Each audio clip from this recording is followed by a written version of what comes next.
Welcome. Today is Tuesday, February the 7th, 2023. This is a work session of the Board of County Commissioners. And yes, I am chairing today's meeting with Kelly McNicholas Curry at my side.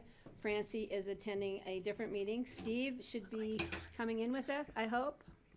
Greg is here, and we should be getting Steve to come in. Hi, Greg. Thank you for being here. Steve is in Alaska. And Greg is zooming into us today, and we really appreciate your coming in, Greg. So, first before we start, I want to congratulate the Aspen High School dance team for winning the nationals. They came from barely behind; they were only ahead by 0.5 points going into the finals, and they pulled it off. Yoshi Goosebumps. So we congratulate all of them, and they came home with their national champions with really cool jackets on. I don't know. Hopefully somebody was planning ahead, but yeah, it's very exciting, and we're really proud of the dance team. Okay, so first item on our afternoon agenda is a compensation and classification project update. And Melissa, would you please introduce all that you have with you today? Yes, good afternoon. My name is Melissa Knight. I'm the Director of Human Resources for the county, and I have Stacy Parker with me from One Digital Consulting. And Stacy's come to us from Virginia, so she's excited to be in our winter wonderland. I am indeed. Thank you. And let me just pull Where in up. Virginia? I live in Richmond. What do I do now? I have a friend who's a county commissioner in Alexandria. Yes, Northern Virginia. She's been there for, I think she's going on 26 years or something, been on the Super. board. She's a great lady. Yeah. All right. All right, we are live. All right, well, I'll turn it over to Stacy because we've worked very closely over the past 8 months or so to get this project to this point, and then I could, of course, answer any questions that Stacy may not be able to answer. Great.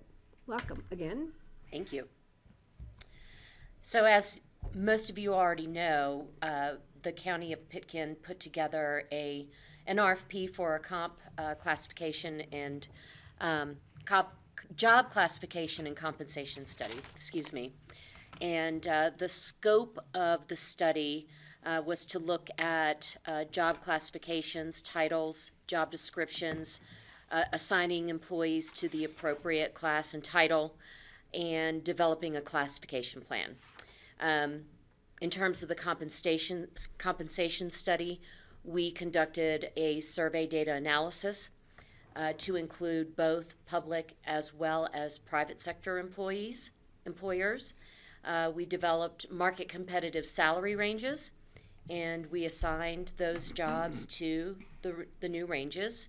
And we developed some guidelines, policies, and procedures for the county for salary actions and to best update and maintain the programs that we put together.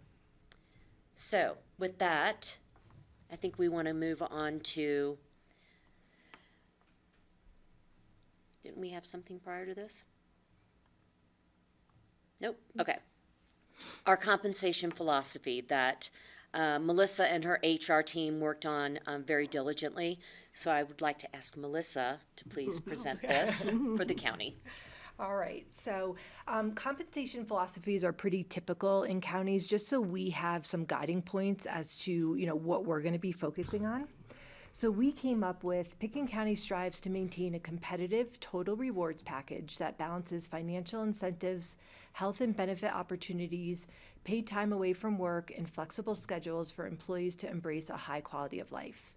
Specifically, our compensation program is designed to attract, retain, and reward a qualified and engaged workforce who contributes to the county's vision, mission, and values, provide highly competitive employee compensation with a commitment to a living wage, diverse market and job comparators, and internal equity based upon employees' knowledge, skills, contribution, performance, and experience, encourage, support, and reward employees' continuous development of skills, competencies, and career growth critical to the present and future priorities of county operations and community needs, and balance mutual public and employee trust along with fiscal responsibility.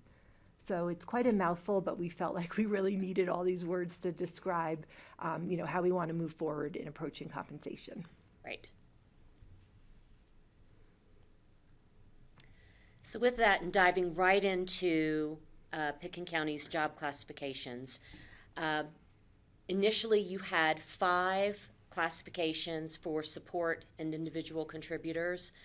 We went ahead and collapsed 2 of those classifications into one. So we took the assistant and technician and collapsed it into a technician class. The reason for that was because the similarities in the 2 classes, right?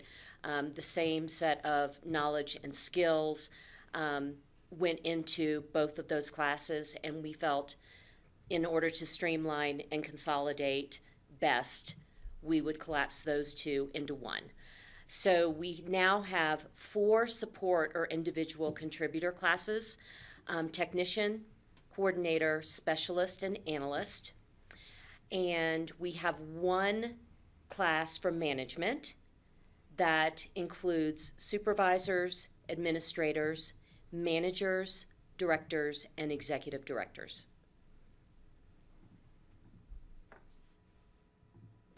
We thought we would provide you with an example of how the classifications look. So we provided you with the coordinator classification. Depending on the department, you can have either 2 or 3 levels. Most of the departments at the county went with 3 levels, but there are a couple that only needed 2 levels for their support or individual contributor classifications. So what you will see here is a very high-level summary of the job family, the education and experience required, the knowledge and skills required, and the scope and complexity of each level within the classification.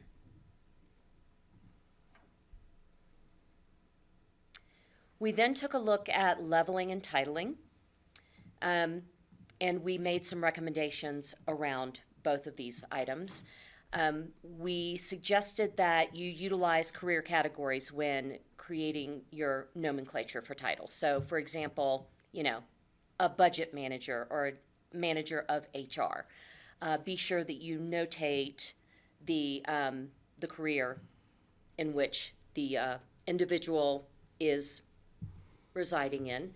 And we also recommended consistent titling conventions for both people managers versus process or program managers. So, for instance, a manager, of finance manages a team of financial analysts. However, a budget manager, for example, would manage the budget process for the organization with no direct reports. So that's an example of a process or a program manager versus a people manager. And we're also recommending that you maintain a list of titles, whether it's in your HRIS system or a separate table or library, and have a dedicated resource responsible for creating and maintaining your job titles so that you can maintain and update the library as needed. So here is a very good example of the revised job descriptions. We placed the human resources technician in here for a very good reason. This is one of the jobs that has 3 career levels. So you will see here a short job summary with 5 to 7 bullets of job responsibilities, followed by the qualifications required for each level, so 1, 2, and 3, and then knowledge, skills, and then the physical demands and the work environment closes out the job description. Can I jump in? I just have clarification. go ahead. So, Sure. I'm trying to follow along here. I guess I would, based on the prior slide, I would think it would be technician slash human resources. Is that, Instead of the other way around. Oh, you know, Yeah, when you're thinking about manager of process versus, yeah. So, so know. for the titling Yeah. conventions, it's a little, tricky. It's mostly regarding managers versus individual contributors. So, for example, a technician would be called an HR technician versus, because they have no direct reports, and obviously they're working in the HR function in programs. So that's why we have the department first, followed by the title or the class. So that the titling conventions is more applicable to managers and supervisors versus individual contributors. got it. But very good question. yeah, we're trying to really create consistency Yeah. across the organization. Anything else on job description? Nope. Just so everybody knows, Steve is having technical difficulties, but is hopefully going to join us shortly. Super. So we took a look at a number of labor market comparators and knew for 2023, as of 2023, to Pitkin County, in addition to the other cities, towns, and counties and airports that you were already looking at, we've added Kauai, Hawaii, Monterey, California, Santa Barbara, California, Bozeman, Montana. We added 3 published salary surveys that would include private sector salary information, including Comp Analyst, Economic Research Institute, and Towers Watson. And then for the airport, we added Kauai, Hawaii, Melbourne, Florida, Monterey, California, Montrose, Colorado, Santa Barbara, Sonoma, California, and those were the additional ones for the airports. I think we should be able to go on site visits to some of these. I agree. Nantucket is missing Happy from to go that with list. Yeah, and Hawaii sounds good. Particularly Santa Barbara. I got Just family saying. there, so I get to go there anyway, but Oh, lucky you. One of my favorite places in California, a for wonderful sure. place. And Kelly, I just heard you ask about Nantucket. Oh. Yeah. And I said the And we Nantucket actually did look at Airport. She doesn't feel that it's, that part of the country is really It's represented. represented, Yeah. yeah. Yeah, and unfortunately, we saw that there were a lot of unions in Nantucket, Oh, okay. so we decided to pull unions? them out. Yeah, lots and lots. Yeah, But knowing so many of these places, there are a lot of similarities, so. Yes. Yeah. Especially for resort kind of, influx of tourists coming in, maybe housing difficulties for sure. Cost of living. Yeah. Yes, cost of living, yeah, that important one. so we thought we would provide you a brief snapshot of our data analysis. Please keep in mind that this was done at a certain point in time, so some of the data might be a little dated. Rest assured, when we updated the benchmarking analysis, we were able to age the survey data as well as any other, city, town, or county data that came in before we closed out this part of the analysis. And with this snapshot, we're providing you with a number of jobs in which you have multiple employees, so that we're not giving away any one person's individual salary. And you'll see here that going across the spreadsheet here, you have your job title, their department, the number of employees that are assigned to that job title, the average base pay for that employee group, their current grade, and the current grade minimum, midpoint, and maximum. And then going over to the right, you're going to see market-based pay rates from all of our survey sources and county, city, and town data that we pulled. The 25th percentile is showing the 25th percentile of the market means that only 25% of the employers pay less than this data point. The median, or the 50th percentile, is the direct middle point of all of the competitors we looked at. So half pay more and half pay less. And then the 75th percentile means that only 25% pay more, right? So given Pitkin County's housing affordability and high housing costs, as well as the high cost of living costs that you have here, we looked at both the 50th and the 75th and compared your average salaries to both of those data points, and we looked at your current midpoints against the 50th and the 75th. Any questions? And I'm not seeing, it's hard because I got to try and follow people that aren't in the room. So Sure. when we're looking at the employee-based pay, was this the starting point, or is this where you've readjusted? Like, are we looking at what it is now? No. No. Are we looking at Previous. what it was? Previous, yes. Previous. And so then the red and the green is whether you shifted the midpoint for that position up or No, it down? just shows your current position to market. So, for Okay. example, the detention officers, going across that row, on average, those salaries were 12% lower than the 50th percentile of the market. And they were 21% lower than the 75th percentile of the market. I don't see 12 or 21 on that. Well, it's hard because the red dot. The is red and the green line. indicators are Oh, kind of and I- covering it up. Got So it looks like okay. 2% and 1%. Yeah. Yeah. Got it. Thank you. They're making sure we're paying attention. Math Yeah, after we're lunch. making I know.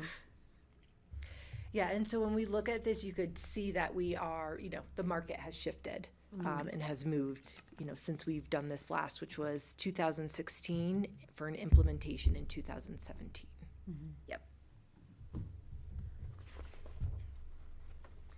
And we were trying to do it every 2 years, but we got a little sidetracked Yes. for many reasons. Yes. So we took a look at all the market data and put together some recommendations for salary ranges and a salary structure for the county, and thought we would provide you with some leading practices on what organizations are typically doing now in terms of salary ranges and salary structures. Market-based salary structures have definitely become more prevalent over the last decade, and the majority of services organizations utilize market-based salary structures. So if you took a look at Pitkin County's structures and ranges today, you would see very narrow ranges with very little, or what I would call minimal midpoint progressions of around 8%, from midpoint to the next range, 8%. Versus a market-based structure would have a little bit of a wider spread, and you can put multiple levels in one range if that's what you chose to do, to allow your employees within those levels to really grow throughout the range, okay? And if you adjust your structures on an annual basis, which is what we are recommending to the county, you will be able to keep up with the market much better than, taking a break like you did back in 2017 or 2016 and, stuff happening and, you're not all of a sudden you're really seriously behind in the market. So, so what we are suggesting is a market-based salary structure, which really combines parameters of a traditional structure like you have today, but with a range spread that gives you the flexibility of a much more broad band. Can I ask a question? Sure. From the study conducted at World at Work, et cetera, what size of organizations? Is it comparable to our 300 plus or minus 300 something? Yes. Or are they big organizations? Because there's, to me, a very big difference. And types of community. We're technically a rural community. So for us to be doing something like adjusting our salary structure annually may be appropriate for a bigger entity and in a bigger area than for us. So is there any clarification of that study? Yes, so the World at Work study did include a multitude of sizes of organizations, both public sector as well as private sector. I think the key takeaway is that folks are finally realizing that you really have to keep up with the market. And for that very reason, I think that Pitkin was really happy to see our recommendation of including private sector survey data in addition to counties and cities and towns and other airports for that very reason. Because the likelihood of you just attracting only other county employees, only other city employees, it's not reasonable. Yeah, my concern isn't whether it's private or public sectors. My concern is the size of the organization and the We did locations. look at comparable sizes of organizations. But did this study specifically that came up with 75% of organizations, how does that really apply to our organization? Studies are great if they apply specifically to what we have in our environment. I can certainly look at the survey cut for you. Yeah, that would be interesting to me. Get you the organization size. Yeah, because Yeah. Greg, I see your hands up. Thanks, Greg, for being here. Thank you. I'm sorry, I'm remote. I can't really read much. I can read this page, but I couldn't read the charts, but I kind of got the gist of it. How much of this market analysis is based on our local market, and are we able to compare these job categories in any way, salary levels, with what's available locally? Because I'm concerned that if we're too much different one way or another from our local market, we're actually going to be affecting it in some way. So if you could just share what you compared us to locally. You want to go back to the comparator slide? That's I believe the Snowmass is close to you. That's Vale is close. They're on the We other included side of the map. Aspen and Basalt.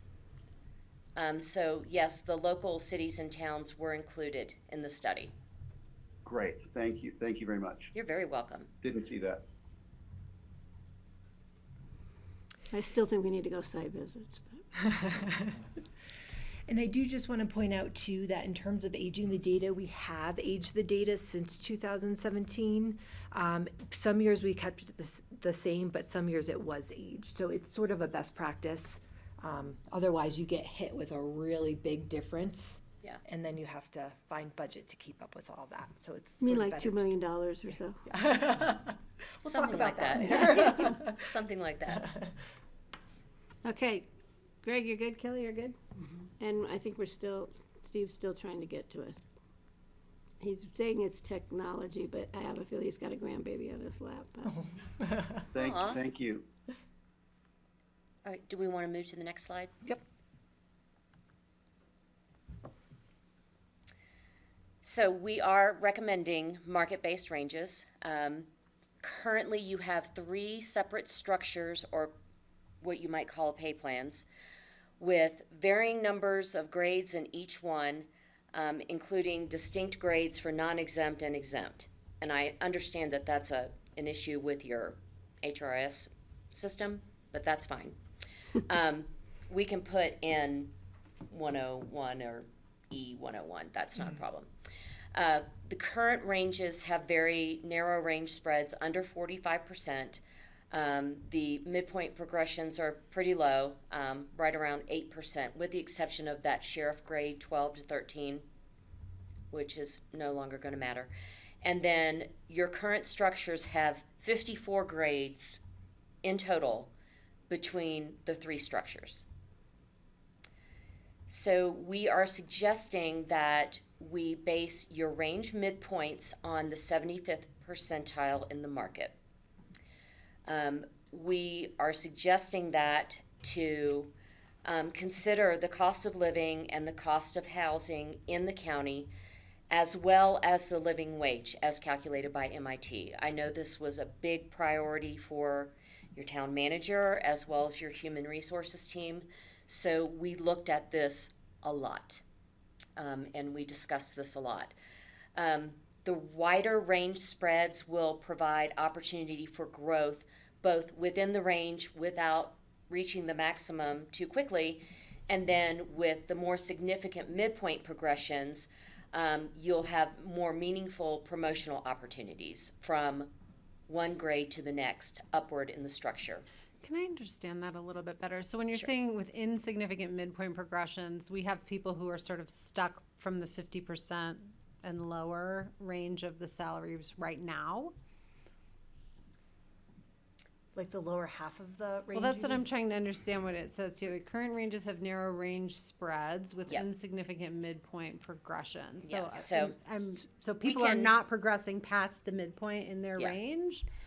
That's no longer going to be a policy. Can I make a clarification? Sure. Because I think we might be talking about two different things. And We are. so one way to look at our concerns, Kelly, is within the structure itself, and that when you move from one grade to another, the midpoint separation wasn't that great in our old system, is about 8%. Right. And so by having fewer ranges, we're creating a bigger separation so that when you move from one grade to another, it's a bigger bump. It's So let me more understand. So significant. ostensibly somebody was moving a grade because they were promoted, Right.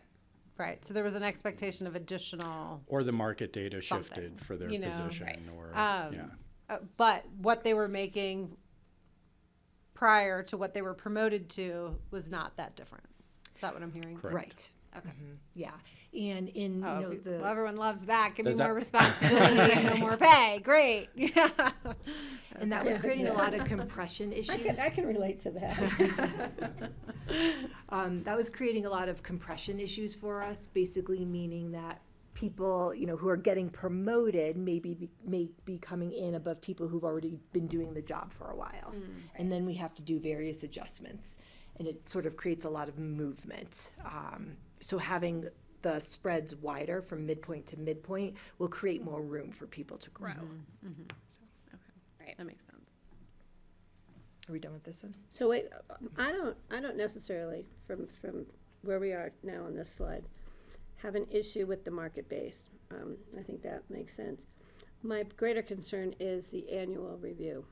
It's time for staff, et cetera, and maybe if we stick to the 2-year like we've tried to do in the past, we got sidetracked, as we said, for many reasons.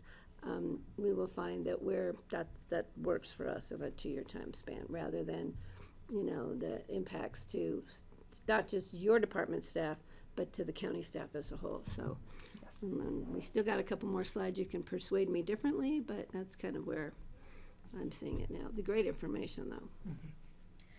And when we make our suggestions to adjust the ranges annually, we're not just looking at, you know, a survey that says, here's the salary increase budget information for, you know, these organizations and those organizations. We also look at key economic indicators like unemployment, inflation, GDP, CPI. So all of that information rolled together will inform our recommendations for adjusting those salary ranges on an annual basis. But we can also adjust salaries based on CPI, et cetera, Absolutely. without doing the salary ranges. So we can still allow that on an annual basis. So we're not telling people you're frozen for 2 years. There's still some flexibility within that. Yes. Yes. right? I'm getting it, it's only taken me 20 years, but No, I'm no, getting no. it. You've totally got them paid. We've done it all kinds of different ways, right? We've moved people, we've moved ranges and the people. We've, so we Is that have called those. restructuring? Yeah, no, that's not restructuring at Well, that that's point. another Actually, meeting. that's another meeting. But in terms of the more time you have between market studies, right, you have the risk of exceptional years like we've had where markets move significantly and we get out of whack. And so, we'll just be managing that. I think Right. probably, Melissa, if I were to put words in your mouth, once every 2 years would probably be an aggressive time frame to redo this type of process. It's a very It's a labor intensive. significant So, undertaking. but rather than every year. Right, So yeah, then on the off years, you age the data right. And versus just- going We through all this. age in those offices. Just adjust the ranges, backwards. age the data and adjust the ranges, and then the years I'll in take you on that. between, embark on the comprehensive analysis. But the good news for that is, we already have all of your matches, and we've put in place the classifications, the families, your levels, and those criteria. So you're steps ahead of the game Right. over the next 2 years. So it was my understanding, and John, correct me, but I don't remember the exact number, we had like 200 and some job descriptions, and now we're even fine tuning that to it. Well, we have 225. And are we still at 225? Yeah.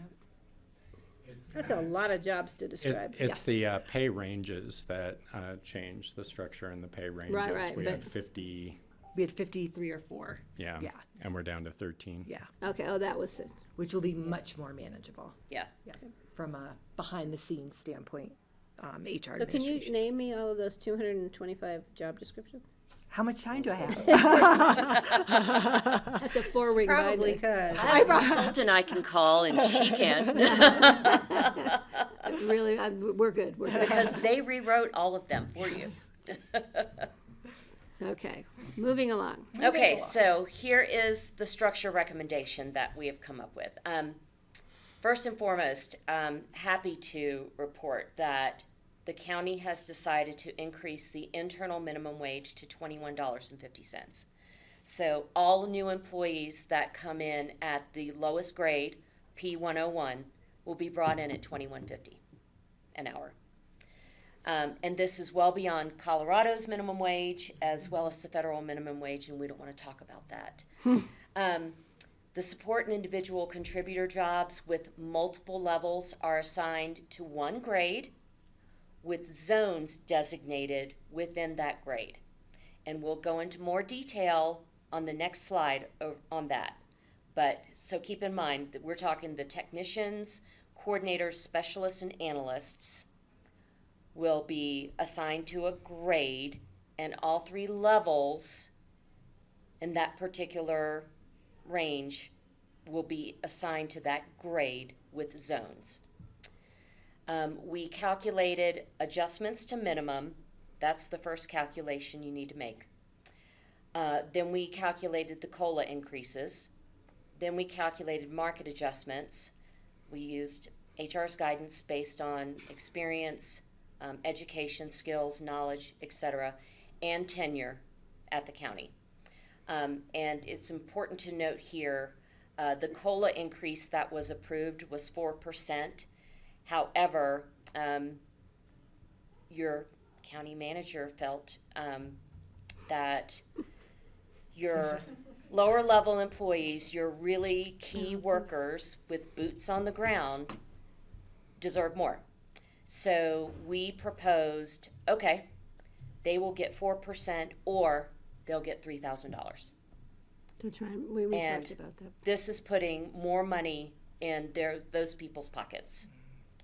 So that's a big win for your county employees. We reviewed the adjustments with each of the directors, and the adjustments will be effective, is that next Friday? Or is it this Friday? Week for, we just got paid on Friday, so Okay. it's on Friday. The 12th. And then they'll be reflected in checks on Friday the 3rd. March. So, I'm definitely in the wrong pay grade here, right, John? But I appreciate it, because our staff does, they're the boots on the ground, really, so. yeah, we definitely appreciate that. And I'm sure the employees will appreciate it as well. They So deserve we it. have, current payroll, our budget, how much the adjustments to minimum are, the COLA increases, and then any additional adjustments. Total cost is right at 1.9 million, so we're a little bit under budget. Okay. So, question about that. If we had not done the COLA adjustment, would the additional adjustments have been larger to match the market comparison? Yes. So we balanced it, kind of. Right. It's just calling money one thing or another. Right. Yeah. Right. Yep. Okay. It's all green at the end of the day, right? Right. And in a perfect world, it would have been great if we could have doled over more money to somebody that has 20 years of experience with the county and has been in that job for 20 years or more, and they should actually be at the Q4 in the salary range. But frankly, we weren't quite there yet. Baby steps. If we had unlimited funds, we could certainly do that. But I think the really good point of the exercise was getting that internal minimum wage up, considering the cost of housing, cost of living, and the living wage, and putting more money in the pockets of the lower level boots on the ground employees. What do you see as the inequities in We're not trade-offs? seeing a lot of inequities now that we've gone through and assigned people to the appropriate levels. So there are no inequities, and I looked at your former equity analysis that was done in, was it 2021? Yeah, right after the Equal Pay Act was made into law. You had an outside attorney take a look at equity, so you were good then and you're good now. So women in the organization are not getting the shaft. No. Good. I had that EDI, DEI. yeah, well, those initials, yeah, it brought into this, that was a question, and it Yeah. appears that we are taking all that into consideration. Well, I do, I mean, for later discussion, I think when we do more of that work, but I do wonder if there's like a compensation component to, recruiting folks from like disproportionately represented communities in certain positions or sectors or departments or, whatever, if there's a compensation factor to that, but I don't want to get into that now. Okay. Just flag it. Okay, So we thought it would be prudent to talk about the sheriff's office. Eagle County recently published their updated STEP program, and we did not want to fall behind. So we assigned all of the deputies to grade P104 with a minimum of 64,364 and a maximum of 112,636. And the way you currently have the program designed is deputies are assigned to 3 different ranges. So there's a patrol deputy that's put into the STRN range, or the trainee range, and they're paid at the step 1. Once they complete academy, they move to the midpoint of the trainee pay range. Once they complete field training, they move to the S13N range and then are increased by $1 an hour. Then, after completion of 3 years as a patrol deputy, they are eligible to move to senior at the next level up in the S14N pay range. So we are proposing a couple of things to simplify this altogether. Number one, the deputies are assigned to one grade and one pay range. We are suggesting that you meet Eagle County's new hire salary by bringing in all your new hires at $33 an hour, which is slightly above the minimum of the pay range that we calculated, but you got to do what you got to do because you don't need to be losing new hires to Eagle County. You don't. After FTO, we're proposing you bring them to Q2, which is above Eagle County's step. After year one, give them a 5% increase and they're taken to Deputy 1, again, which is above the salary of Eagle County's. After year two, they get an additional 5% increase and they're taken to Deputy 2, again, over what Eagle County is suggesting. And then after year 3, we take the midpoint and they are a Deputy 3. So each step exceeds Eagle County's step, and we will lead compared to other counties in which you compete for talent. If the Deputy 3 wants to remain a Deputy 3, we suggest you then give them the regular COLA or merit increase for that year, right? But if they want to move up to corporal, then they're eligible to If do there's that as space well. available. The only concern I have, John, I'm gonna look at you, is we don't wanna make the Eagle County sheriff and deputies upset with us, so. We have this great working relationship right now, and so we need to keep So we that. sign that MOU tomorrow. I know. So let's, can we sign that today?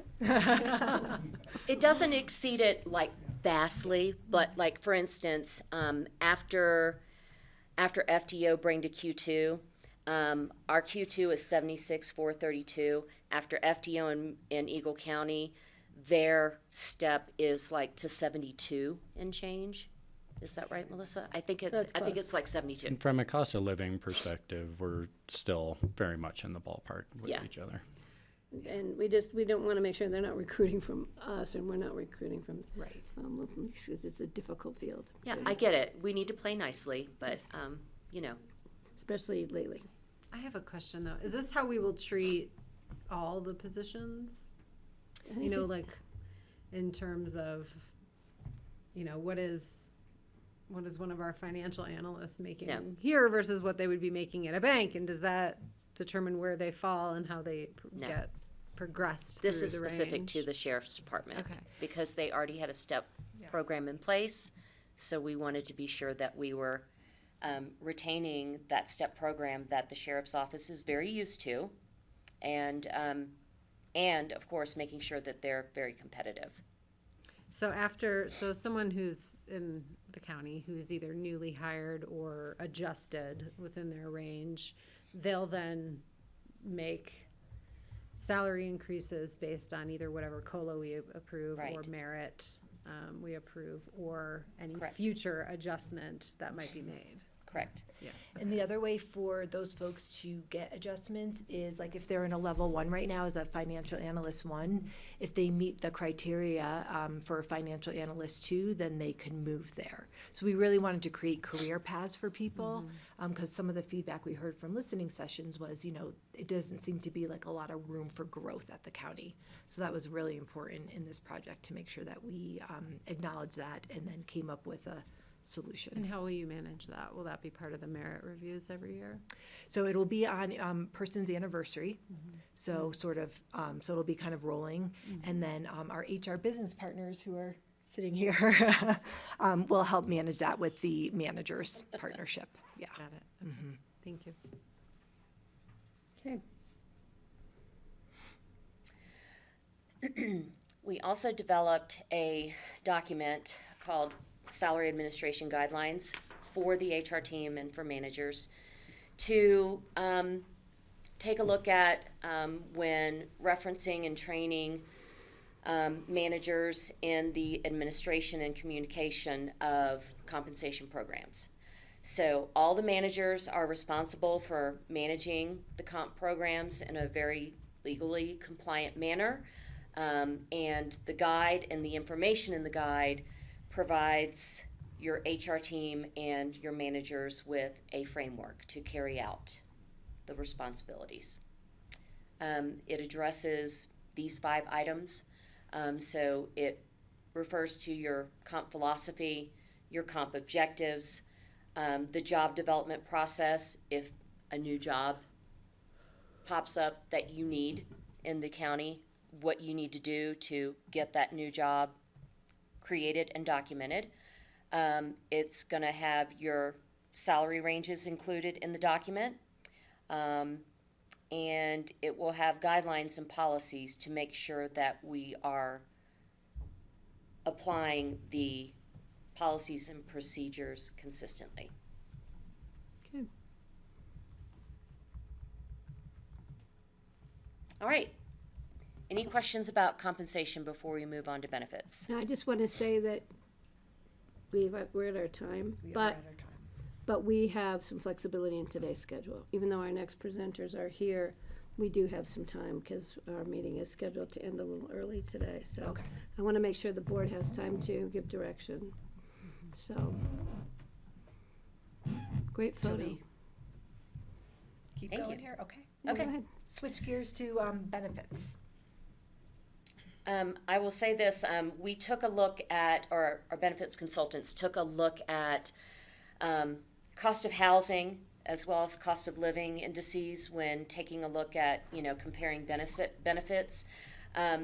Most county governments have a lower cost of housing than that of the major town or city. So our consultants thought that it might be prudent to kind of normalize the housing in Aspen to compare with Pitkin County, because the residents in Aspen have access to that program. Through APSHA. APSHA, yeah. So on the next slide, I think we're going to see a number of comparators that we did take a look at. This is really an eye chart. I don't want to go into a lot of detail here, but we did take a look at a lot of comparators, and we took a look at cost of housing, cost of living, as well as employee size, and considered all of these things when looking at your comparators for benefits. So we took a look at all of these different items, medical, dental, vision, AD&D, life insurance, FSA, HSA, HRA, all the fun stuff, wealth and retirement, wellness, education assistance, time off, housing and transportation, and educational assistance. Well, that's in there twice. It's because we're important, I guess. It's very important. We want to make sure you're educated. And On that yes, educational assistance. you are the gold standard in terms of educational assistance. So, an overview: you are on the gold plan. You rank and stack at the 67th percentile. So you are above average and above the median in the marketplace in terms of your offerings. You are similar to other comparators for medical, dental, and vision, and some of those other things. You're similar to other geographies with housing and transportation, although some governments have a larger housing inventory. And then your differentiators in terms of your offerings are your employer retirement, your educational assistance, and your paid caregiver leave programs. Greg has a question. Oh, Greg, Yes. thanks. Sorry, Greg. Yeah, thank you. Thanks for that. Regarding the other communities' housing inventories, could you give us a little detail? What does that actually mean in terms of, is this local governments who own housing, or are you just talking about the environment in which the geographical situation for the community? What are we talking about when you talk about that? That may be useful information for us. Yeah. So we took a look at counties and resort areas specifically that are, like Aspen or Pitkin County, a little landlocked, quite frankly, right? So for instance, Teton County, Wyoming is a very good example, and we're also doing their study for them. They are definitely landlocked. A lot of their employees have to cross a mountain pass to get to their office and into the community in which they're working. So we took a look at similar communities, including mountain resort communities in that respect. And also in Pitkin County, I think that all your rentals are full right now. So scenarios like that. You're talking about county-owned? Yeah. Pardon me. But, Yeah. okay. And I'll give It'd you be nice to see another example from Teton County. Yes, they do have county housing. It's very expensive, and people have to apply for it, and they have to be below a certain income for the family and the household. And right now, they are building, I think it's less than 20 condo units there in the county for employee housing. And they are right around 750 square feet. They are studio condos, and they are not large enough for a family to live in. And the lowest price on those condos is right around $600,000. We know that And too. that's cost to build, not, yeah. And these so are I'm rental sure units, you but feel that's cost this to build. pain, right? And then some. Yeah. Okay, Greg, you good? Okay. Yeah, that sounds like a bargain here. Right? Okay, so in terms of, A family would live in 750 square feet. yeah. I lived in 600. I can't live in that. I live in 800 with 2 kids, dogs, cats, you name it. Yeah. AD&D, life insurance, short-term, long-term disability, wellness and recreation. You're similar to other mountain resort communities, which is great. We do have a Pitkin County, the biometrics The wellness program. wellness program, and that went up to, what was it, 1,500? Oh, the fitness wellness bonus this Yeah. year went up to $1,500. So you've got some good stuff going on here. We were asking the county to consider maybe a medical plan waiver incentive. A lot of other organizations do that. So if an employee decides to, participate in their spouse's medical plan and instead, waive medical insurance here at the county, provide them with a, $50 a month or $100 a month. Some other benefit. And, benefit for waiving medical coverage. So something you might want to consider. So La Plata County gives you a personal trainer, Guess so. and Mesa County teaches you how to cook. Yeah. I'm like going, wait a minute, I guess the two might go hand in hand. So we have 12 paid holidays now with the new Cabrini Day here at Pitkin County. Haven't And quite figured your that one out, but kind of gold star paid caregiver leave, you have it, and La Plata County has it as well. Typically, most other counties offer unpaid leave or accumulated PTO under FMLA. The town of Vail adds holidays to the employee vacation bank in lieu of paid caregiver leave, and then Marin County offers 3 weeks paid sabbatical after 5 years. So, something you may want to consider. Perhaps creating a video to attract and retain talent, like promote parental leave in support of a young individual or young families. Maybe consider a sabbatical to reward longevity and tenure with the county. Something to think about. And I don't know if you've seen, but we have done targeted ads for recruitment online, so kind of started to do Did some of we that. used to have something like a sabbatical before we revisited all of our PTO stuff 4 or 5 years ago? There's an unpaid leave policy, but I'm not sure if anybody has ever really used it in my 6.5 years here. I'm aware of, and I would have made myself aware of that, I think. It's like Holland and Hart has a mandatory you- sabbatical. Yeah. Yeah. I thought I remembered like some senior employees, you know, in the last 10 years, like taking a big chunk of time. Probably because they Sort of had like it a coming after sabbatical. all.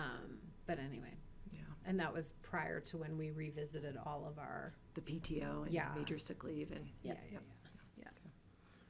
Okay, we need to be moving. Sorry, Okay. it's us that are delaying, it's not you guys, so, but. One of your strongest offerings is educational assistance.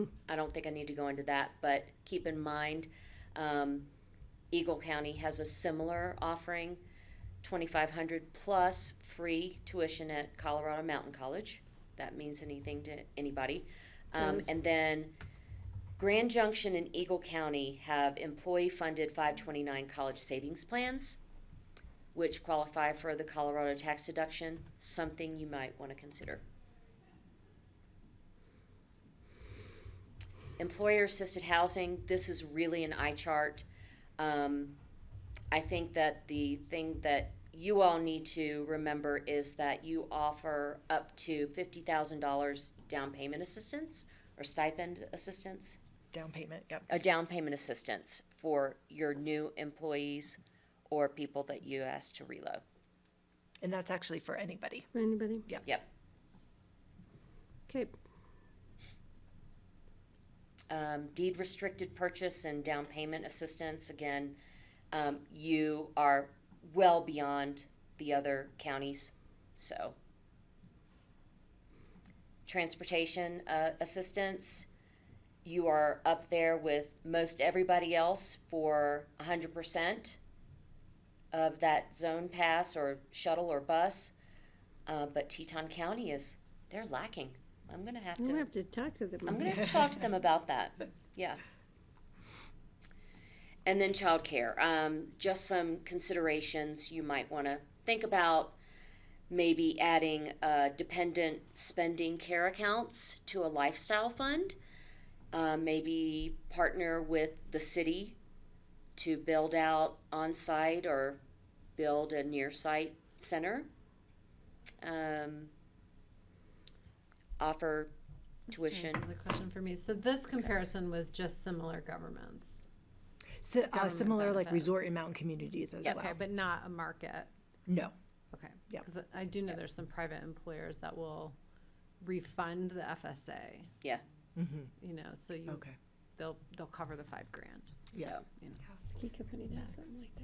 What's that? Ski company does something like that, I'm not exactly sure. Anyway. Yeah, I just- and I then know that there's a happens here. little blurb there on Breckenridge and Frisco's grant program that you can read at a later time. And retirement programs, the 5-star benefit at Pickens County. So you offer 13% and a match up to 2%. If the employee wants to put in up to 2%, you'll match that. We think you may have an opportunity to maybe perhaps create some generational videos to, explore this benefit for either more mature candidates or maybe even some younger candidates. I don't know. It seems that younger workers just aren't as invested in retirement As they until should it's be. right in their face, right, Jeff? Right. So, anyway, just saying some considerations, things you might want to think about. And they're also asking you to consider maybe a lifestyle fund. For instance, let's see, it looks like County of Boulder and Marin counties offer adoption and infertility treatments for, in a lifestyle fund. I think that it looks like Colorado mandates coverage for in vitro and infertility drugs for insured plans. So again, creating a lifestyle fund that people can go and, participate in something or get a new wardrobe or whatever matters most to them. And they submit their expenses and receipts and you reimburse them. Something to think about. Interesting. Yeah. It would be very expensive in big. It would be. Kemosabe hats for everybody. It would be, And but boots. again, something to think about. I love the guy chasing the guy with the butterfly net, and it's under adoption. I'm just gonna adopt you. Yeah. But that's it. Okay. Greg has this hand. Patty, Oh, Greg, sorry. Thanks, Kelly, for keeping me. See, Yeah, hey, I'm out thank of you. I'm No, out it's of just- practice. I realized my hand was up and I meant it to be, so thank you. Just wanted to say I came across an incentive that I thought was really interesting and just wanted you all to know about it. Was in Switzerland, when they're trying to get their commuting workers to use public transit, they created a program that would reward people for using the public transit by giving them points toward days off from work. And I don't know if that would tie into this specific sort of reward, but it's kind of a lifestyle reward where, if they're going to use the bus and use transit mechanisms, they get an incentive to do that and a reward for doing it. And I'd love that to be in our toolkit. I don't know how many of our employees are in their cars rather than on the buses, and if they can be, but it would be nice to have that information and then help encourage them to use the bus along with every other employee in the valley. Thanks. Yeah, and then we'd have to look at the people who don't have to ride the bus because they live close enough to walk to the office. What are we going to do to balance out that incentive? There's always They that take the thing- bus down valley, then ride back. Yeah. Then we'd have to buy them the lifestyle change of clothing on the way back. Okay, so you need direction from the board, John, and those as to. So really, this was to inform, so it's more informed consent. If there's a big red flag, we want to know it from the board, but this is our implementation plan right now. And we had budgeted for this, right? Yeah, we are just under budget right now. Yeah, So 'cause what it was about 2 the million annual for review the versus? adjustments. Yeah, the annual review versus every 2 years. Is that, the annual review is in there, or? No, that is something that we could use some direction on, I think. In terms, are you Are you We're talking about the working on it. employee annual review? Yeah. Right. For me, because of, this is not always an easy task, I would like us to see us stick to a 2-year like we started out, and we missed that for various reasons, and see how that goes rather than requiring it every year. But I'm good with market-based salary stuff, and but I think I'd like to see it be a biannual every 2 years, not twice a year, but every 2 years. Okay. I don't know how I the want rest to of the board does. understand that a little bit more clearly, because I think what I thought I heard was that the annual data aging sort of is less departmentally labor intensive? intensive.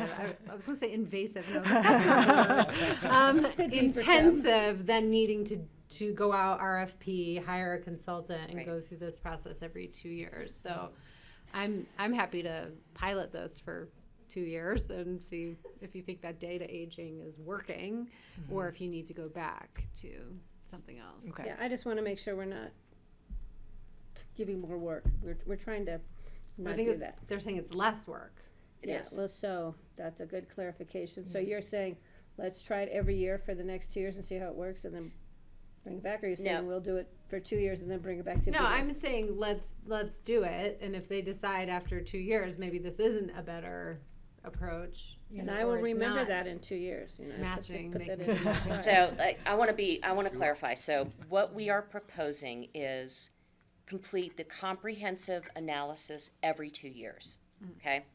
But every year in between, at least adjust your salary ranges for market movement and economic factors, What okay? information would we base that on? Would it just be, oh, we think you need to be paid more? So we'd have to have a consultant come back in every year. No, that's not the case. So included with our services is we can, you know, Melissa would call me next January, or probably next December, and say, okay, Stacy, what are salary increase budgets looking like? And we can refer to our surveys as well as economic indicators like unemployment, CPI, GDP, all of that fun stuff, and give you a number to update your salary ranges. And actually, we would do that for you. I would take your ranges, apply a 3% or 4%, and update your ranges for you at no cost. That is included with But what are, yeah, our I services. just, yeah, having a As consultant opposed stay to on for not years. moving it in 2 years, and Yeah. then 2 years, we're looking at an 8% change. Right. If No, it no, was yeah, 4 not years, necessarily- at 4%, yeah. and then 4%. I'm just saying It's is, just adjusting the So it's more- ranges. For me, it's more of a budget. That's it. my thing is more of a Planning. fairness for consultants, so. Yeah. I mean, this means we're keeping this consultant on for years and wonder if there's a different consulting firm that comes, nothing against you, but, you know, we have to be fair when we use public Right. dollars to pay for anything. We have to look at other entities rather than I figure, well, let's try for 2 years and then see, but Okay. I just have a little level of discomfort, but I'm willing to go with the flow on this one. Is the board good with that? We can't vote, so we can give nods. Okay. I'm seeing. I've got thumbs. Okay, thank you, Okay, thank you, everyone. Thank you. thank you. All right, next, sorry to keep you guys waiting. Behind us, we have another crew waiting to come in here. Greg, I'm glad you could be here because this is, I know, of greatest importance to the board.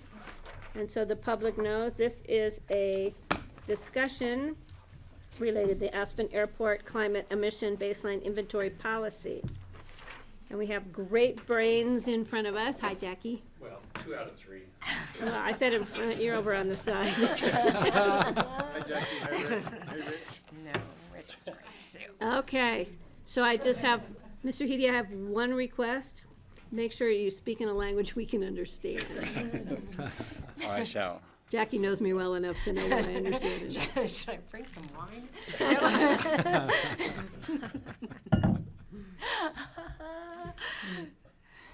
I won't read the rest of it, I can't read that on television. Okay, the floor is yours, sir. All right, well, Patty and commissioners, thank you for the time. This is exciting for us. It's the first time we've had a chance now to bring a policy forward from the Airport Advisory Board. One of what we think will be many down the road.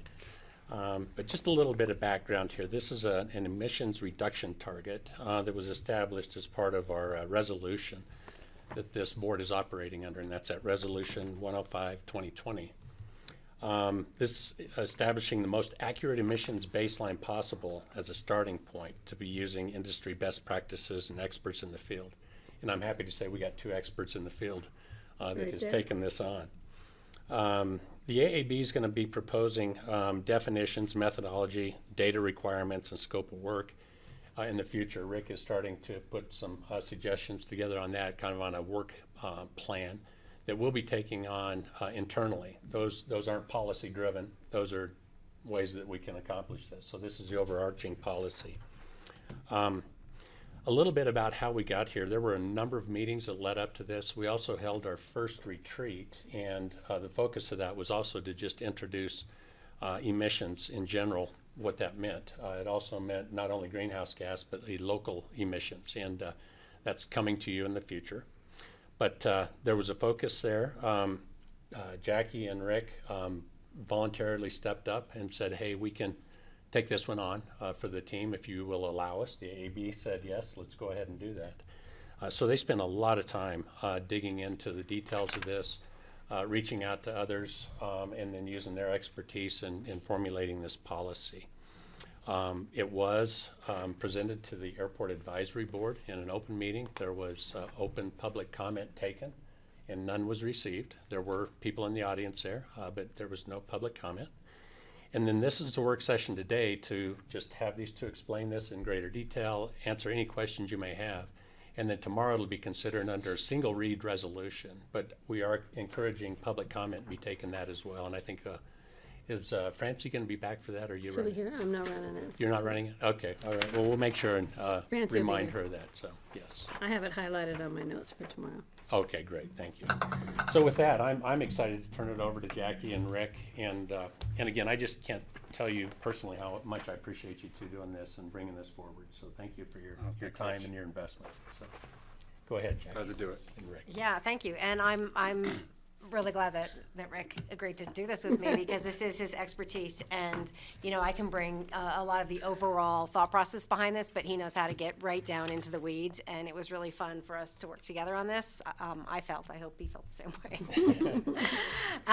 So the resolution had this, like, one of the tenets of it was the reducing greenhouse gas or reducing emissions in our valley. And anyone that kind of is in this space knows you have to pull apart the different types of emissions. You can't just do some kind of, you know, blanket that you throw down on something and it reduces emissions. So, you know, we had to look at greenhouse gas emissions as a different animal than criteria pollutants, which Rich was saying is the next kind of item that we're going to look at as reducing emissions. And you know, this is something that Rick Keaty is an international expert on, and so we're really lucky to have him on our board at the airport and to be able to really look at this in a way that's incredibly, like, well done. You know, there's a lot of policies out there that don't really look at it in such a detailed and comprehensive way. We're not 100% sure we can achieve these goals. A lot of it has to do as to what goes on in the airline industry, but we feel like it's an ambitious target and that we've really kind of looked at it from a lot of different directions. And I will let Rick explain a little bit more about the intricacies of that, and then we'll take questions. First, Hi, I Rick. want to commend the Board of County Commissioners in 2020 for adopting the 30% reduction goal. But we realized that in order to set that goal and measure progress towards it, we need to have a well-defined, clearly articulated boundary of emissions to be included. So that's what this exercise is really about, is to clarify which emission sources pertaining to the airport operations, both on the ground and in the air, should be accounted for in an inventory, both for the baseline, which the board approved averaging 2019 and 2020 emissions as delivered by Mead and Hunt, the consultants on the greenhouse gas inventory. But in reviewing the sources that they include, we excluded some sources of emissions that we felt were not really reliable. The data sources were variable, such as rental cars, for example. The various rental car companies would track different kinds of measures, and collectively it didn't make sense to include an estimate for rental cars. Same thing with employee commuting, and to some degree, hotel shuttles. So we narrowed down.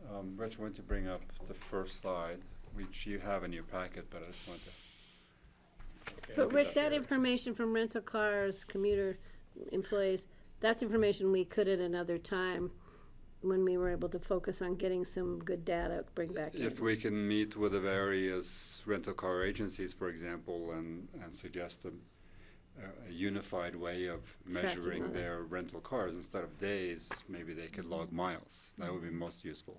Okay, great, thank you. The next one. So these are the sources that Mead and Hunt included in their long-term biannual or triannual review of emissions attributable to Aspen Airport.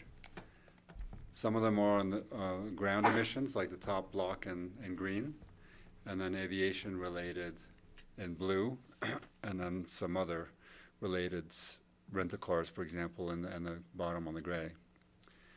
And let's go to the next one just to make this relatively quick.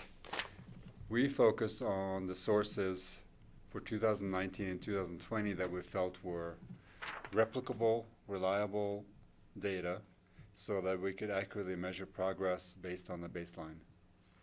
That includes aircraft emissions calculated from fuel sales. It's a relatively straightforward calculation for both Jet A fuel for general aviation as well as commercial aircraft. We know quite well what the emissions factor is for jet fuel per gallon burned, and we assume that every gallon uplifted to aircraft serviced by ABO, both commercial and and general aviation, were consumed in those aircraft. That doesn't capture all of aviation or aircraft-related emissions because there are aircraft that come in here, drop and go, or can't find parking and they leave overnight and don't fuel here. But it captures the majority of the emissions, and it has the advantage of being reliable, and the data is generally available.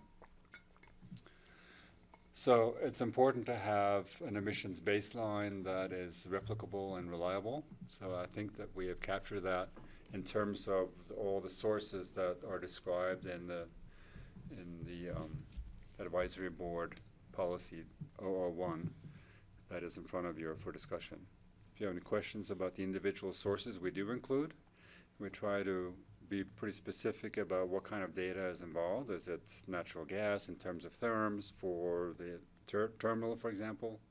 Or is it kilowatt hours for runway lighting or something else? So all these sources are pretty well documented and repeatable. I do have a question.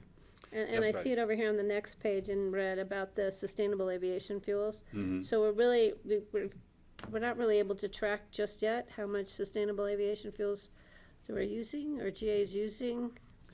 Is that something we're going to fine tune because of emissions issues?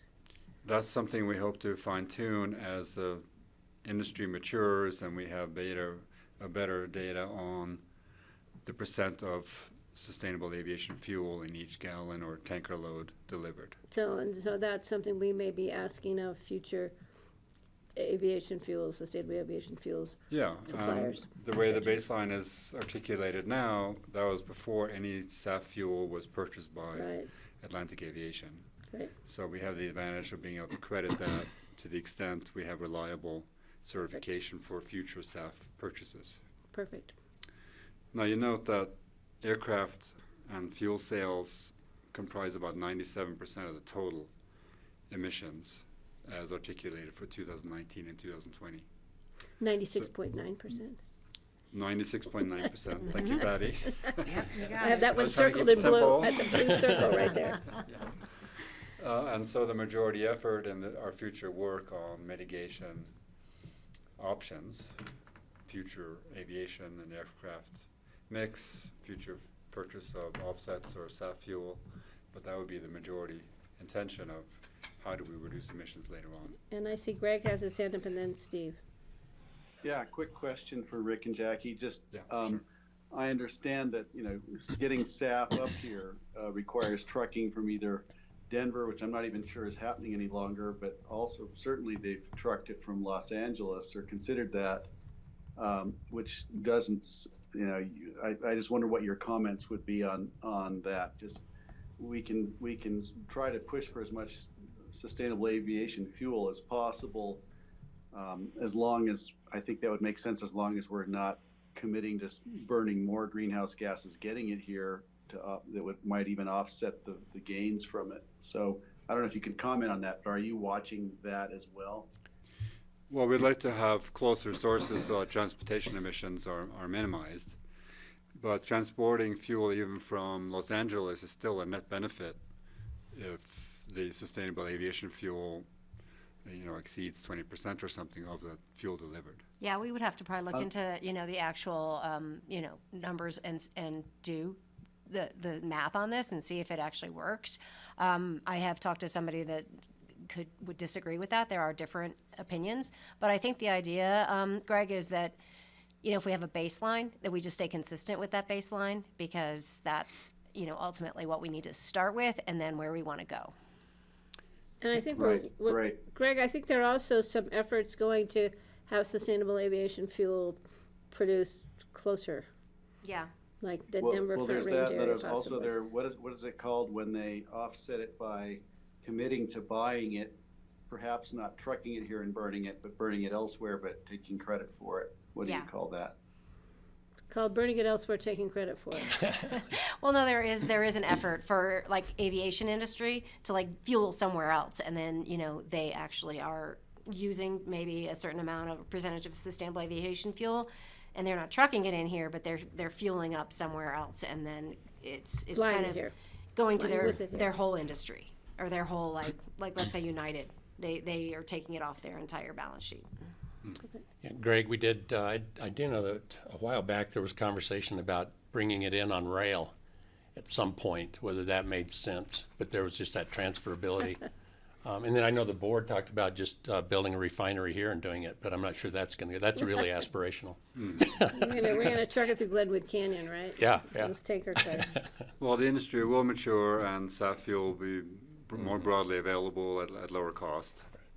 So we hope that will be a spur to reducing aviation-related emissions. Yeah, and the Inflation Reduction Act has some money in for production of sustainable aviation fuel, so hopefully Colorado is getting on the list of a place where that could be a facility. There's a lot of places in Commerce City that could be utilized for that.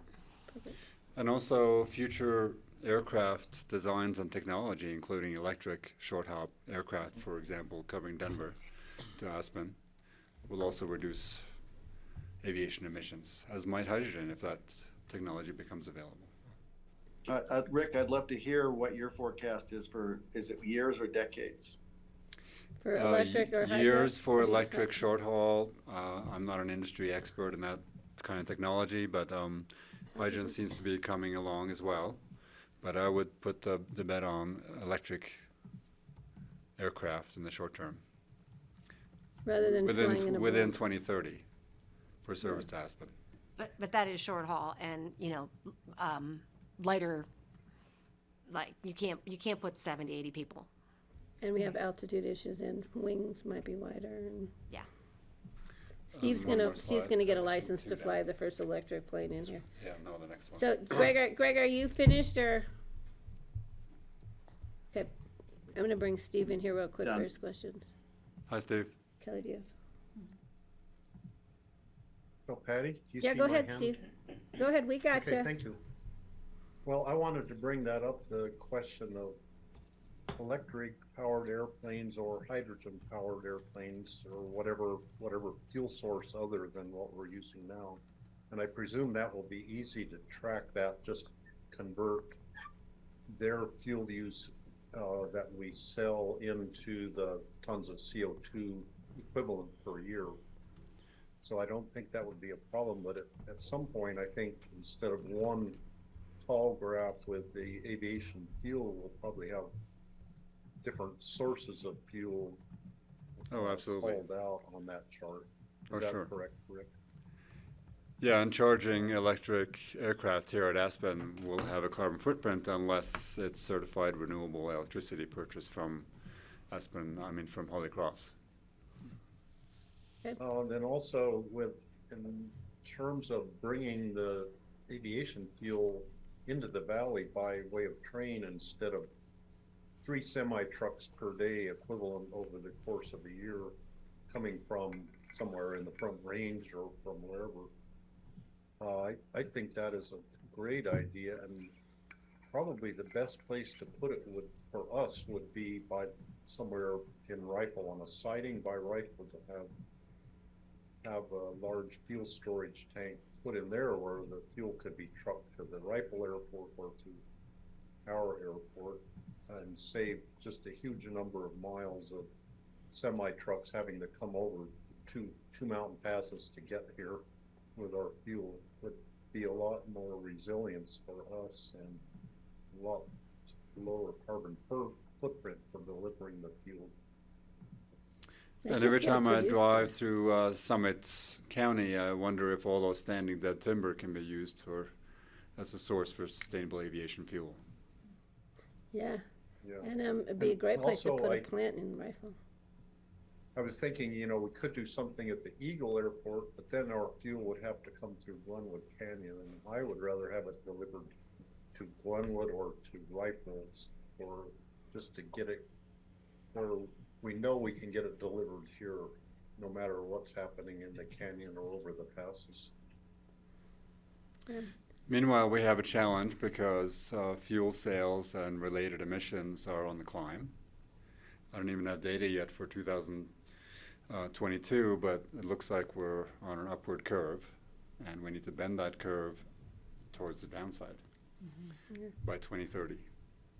Okay, Kelly, I think you had some. Well, I had been thinking about that. That wasn't the question I wanted to address, but, you know, like, gosh, what happened between 2014 and, you know, and now, as far as just the amount of emissions increases over at the airport? And, you know, I assume just the greater demand with GA and all that. Like, what happened? I mean, I know we've had more millionaires now than we've ever had, and in the last 10 years have produced more millionaires now than ever in prior history. Like, is that translating to greater demand in private aviation that we're seeing and experiencing directly here locally? Absolutely, both general aviation and commercial. I don't have the data at hand here, but yes, we're in upward swing. You just appointed us a year ago, so I'd actually have to bring in somebody who would, but I mean, that's just it. Like, we just can assume that that was the case. And it's the billionaires too, don't forget those guys. The traffic at the airport has increased. Yeah. I mean, this is all very big picture, but it's like, I think about like, oh, okay, the state of Colorado wants to reach their transportation emission reductions goals through reducing vehicle mile trips as like 40% of the reduction. You know, like, God, how do we do that? You know, like, how are we, like, you know, how are we going to just translate all of the current use into a different way to move? I'd love to see the change in air traffic. This is what we work on every Yeah, single no, I day, and know. I mean, we need to. Yeah. It's a huge systemic change in our whole world, and you know, we have to really look at this in a much bigger way of getting off of fossil fuels through our energy systems, through our transportation systems, you know, through our product systems. Everything we do, we have to like really think about that same question. Well, and like at the airport, like, have we modeled what long haul flights would do to reduce fuel consumption? It has been modeled. I'm not sure if we've done it at the airport, but it has been modeled as to, like, I mean, takeoff and landings are the biggest part of, you know, your emissions. Right. So I don't know, do you have that exact percentage? I think they went back and did them when they were looking at the first greenhouse gases here. We were getting credit for planes that were flying from Timbuktu to get here, and we were taking credit for all their emissions the whole length of their flight. And that was taking our numbers and jacking them up, and we were like, well, you know, there's got to be some parameters. Well, I just think there's a context of like, yeah, short haul flights with electric is amazing, but short haul flights on fuel is not amazing, especially when more of them are happening, right? So Yeah, if we have more commercial aircraft flying from more distant airports, the emissions per passenger flown here will be reduced. Yeah. But that might also mean that more commercial aircraft will refuel here, which might up the emissions, Yeah. the way we So measure. when you I talk- get that our budget is not the global budget. No, but when Kelly talks about, you know, the planes and so I think what we should do is change air traffic. So planes that are going to Texas from point A can't fly over Colorado. They have to go around the state. I'm not sure that'll reduce emissions. Because the wind still blows. You know, they get to Colorado and they have to go around us to get to the next point of destination. But yeah, that would be pretty funny looking at air traffic patterns. Yeah. You I gotta have noticed some as a side point in my reading of the Pitt County operational emissions inventory that 12% of the countywide facilities and vehicle emissions for 2020 came from heating the underground passageway under Highway 82 at the airport. Yeah. That was huge for us. Yeah, Greg, I see we're trying to figure that one out. Sorry, I mean, Greg can jump in. I do have other things I want to bring up. But go Greg, ahead. you can jump in and then Kelly's jumping back. I appreciate that, the underground passageway being a huge energy sink. So maybe there's some way we can figure that one out. That's an interesting one. I was just looking back Snowmelt. at the off airport roads, passenger rental and hotel shuttles versus on airport roads. we're looking at about 6,000 tons in 2020 of CO2 metric tons compared to a total of out of 80. So it's less than 10%, but it is significant and something could be done. And I'm just, I would love to see an initiative to start. I know that I think the Aspen Meadows is already using electric shuttle vehicles, and I'm just wondering how hard it would be to expand that and actually maybe even mandate it someday that local hotels use electric shuttles, certainly for the Aspen Snowmass Airport triangle. And I'm just was just looking at that and thinking, well, it's a small amount, but we need to look at virtually everything. So we need to look at the tunnel under the highway, as well as the hotel shuttles left idling. It could be that makes a more significant difference, certainly in town and idling anywhere. And switching to electric may make an even bigger difference. And so I've been thinking about that. Just wanted to bring it up. Well, and I'll tee onto that a little bit, because I guess one of my question was, we have leases that come up regularly, right? And we've talked about like what kind of conditions to the leases can we incorporate related to climate goals. And I would think reporting would be one of the easy, conversion of your whole rental car fleet is a big ask. Telling us how many miles your rental cars use is probably a much smaller ask, but I would want us to have some guidance, I think, about, what information would we ask for in a uniform way across the board, so that we could fill that gap of trying to create a uniform baseline for that portion of the emissions. And I don't know if you all have tackled that, but I think that maybe a chapter 2 might include some of that work, because I think we have the leverage to get that information. We just wouldn't want to ask for it without knowing it was going to be useful.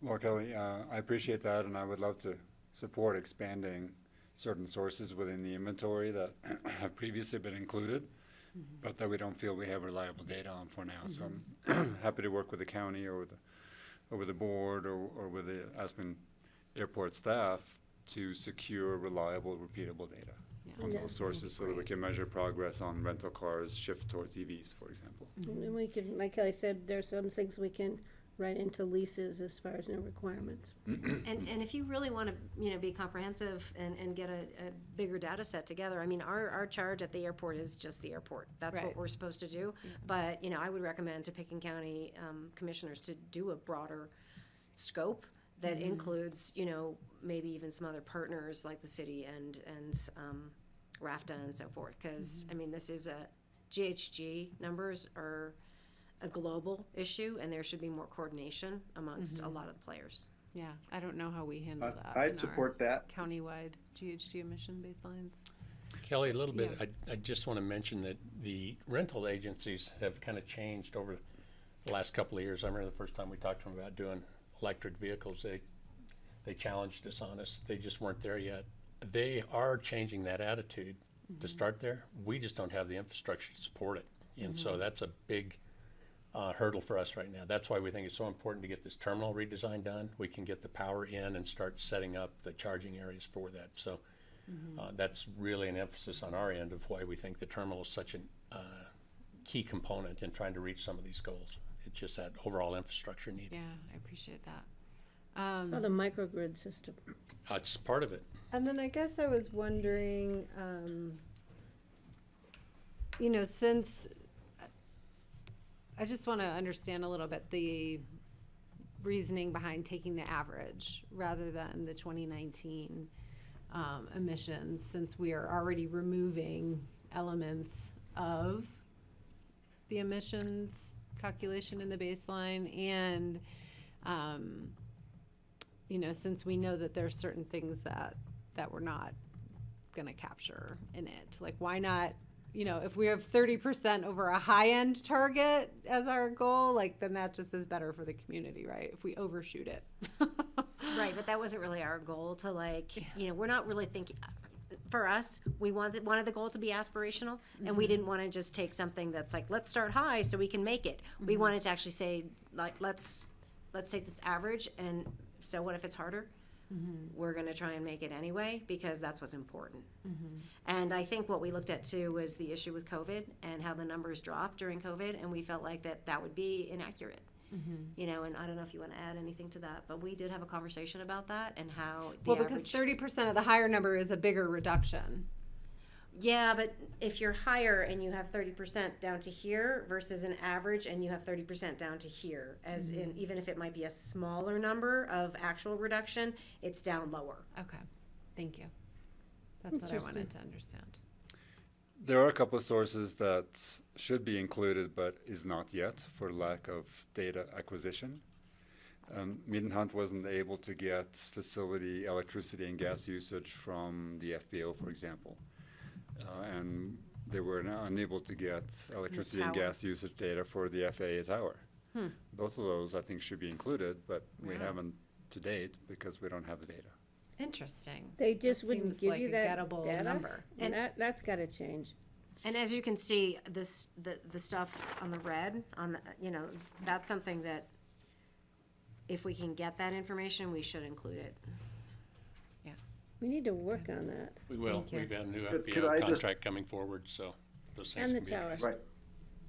Yeah, I That can't would be in the approach new the. contract coming forward. Oh, Yeah, sorry, but we Greg, don't have a sorry to interrupt. contract with the tower, but, so we need to figure that one out. So, Kelly, are you? Yeah, I'm good. Thank you. Okay, so I think, I don't know but Steve's got his hand up too, so you guys can fight it out. I think Steve's first, Francie. Greg.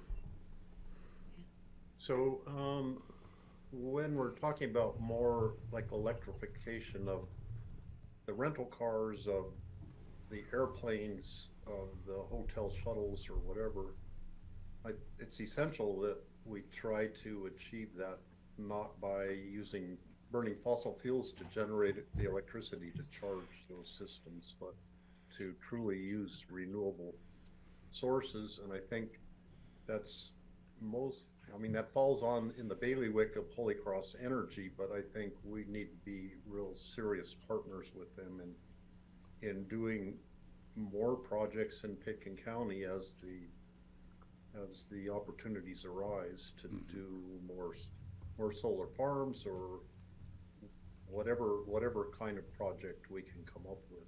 I think that's essential to truly be calling it renewable electricity that we're using and not sort of greenwashing the whole thing. Okay, Greg, please. Yeah, I was just gonna say, Jackie and Rick, something I think a lot about is just how aware do you think the public is about the size of the task before us when it comes to making these reductions? I'm not convinced the general public or even people who are informed as much as I am have a real sense of what it's actually going to take, whether it's to electrify, decarbonize, what lifestyle modifications need to be made. And I'd love to hear any recommendations you have or observations on that, because I think that a lot of this is really going to be public information. There's just so much to this. I'm not sure I even grasp it all, and I'm wondering how you feel about that. Do you want me to start? I'll start. We work in this space, and this is a great question because, in my view, the public not only doesn't know, but they don't really want to know. They want the big levers to change. And, us talking about Holy Cross being able to get 100% renewable energy and then the county being able to put in the infrastructure to make that happen. And I know that in the resolution, we recommended that the county put solar everywhere possible, do patio shelters for where the cars can park under with solar and, all the structures out on the airfield have renewable energy, and the electrical systems are all in place, and as much as possible put in both the solar and the energy storage and look at all those options that are the new technologies that are coming, along every single day. And then, not really rely on the public to have to worry so much about what they're doing, because they just want to get on an airplane and go somewhere. And if we can have airplanes that fly off renewable electricity and airplanes that fly off sustainable aviation fuel and cut those emissions using the biggest levers possible, then that's the smartest thing that I think we can do. Great, thank you. And I wanted to say, when you brought up that, maybe some more thorough analysis, bringing in RAFTA, bringing in other entities so we can really get a better picture on and gather the data, is something I would certainly support. Because one, it will help RAFTA with its efforts to electrify and decarbonize and build the infrastructure to charge and all those things. So I can't help but say I think that it's time for this, and I would certainly support expanding this effort and this study. And I want to make my next call to the FBO to say, hey guys, send us your utility data. We need to get all this information together. So anyway, I want my board to know that I would support all of that. Good, thank you, Greg. Look, I think we have an unusual opportunity in terms of redesigning and rebuilding the terminal, which we know will happen. To do so at a net zero, perhaps all electric design, that will not only be a showcase in itself and how it operates, but also servicing aircraft that are more efficient and lower carbon, and being used as a platform for educating the traveling public, as Alden Chandler mentioned at our last meeting. It's an enormous opportunity to have displays and informative information for people who are traveling in and out of the airport. Not only for the airport itself, but what kind of options to get them to downtown Aspen carbon-free. So I'm going to put a fossil from the Sinclair Reservoir in there and say this is where we're going to be if we don't start taking care of ourselves now. So, Greg, your hand is still up. Yeah, I just wanted to add one more thought that just popped into my head. Today, I think Eugene, Oregon announced that they're going to ban natural gas in the city of Eugene, Oregon. And they've joined dozens of other cities across the country who are putting in basically no new natural gas hookups. And I know with that idea has been floated here as well, but it led me to wonder if can sustainable aviation fuel be pushed through a natural gas pipe, because the pipe network is there. I have a feeling it probably can't, but I thought I'd bring it up. Because there still will be some people who do have natural gas coming to their homes, and we don't want them getting jet fuel into their stoves in their homes. Right. It could be flammable, I think. I guess the point was, are there any other plumbing networks that could get the fuel here short of lots of trucks? I have a friend and a mentor who's in the sustainable aviation fuel area, and I would love to have her come talk to us as the airport board, as well as maybe you guys sometime in the future. She lives part-time in Leadville, and the rest of the time they're headquartered in Chicago, and it's probably the first sustainable aviation fuel company in the world that's going to go public this year. Leadville in Chicago. So I would love her. She's an amazing scientist who's been in this space a long time. I'd love her to come kind of give us some information on what's happening, what the timelines are for the aviation industry and sustainable aviation fuel, and kind of what the future looks like. So I have a question as far as bringing in the transportation aspects.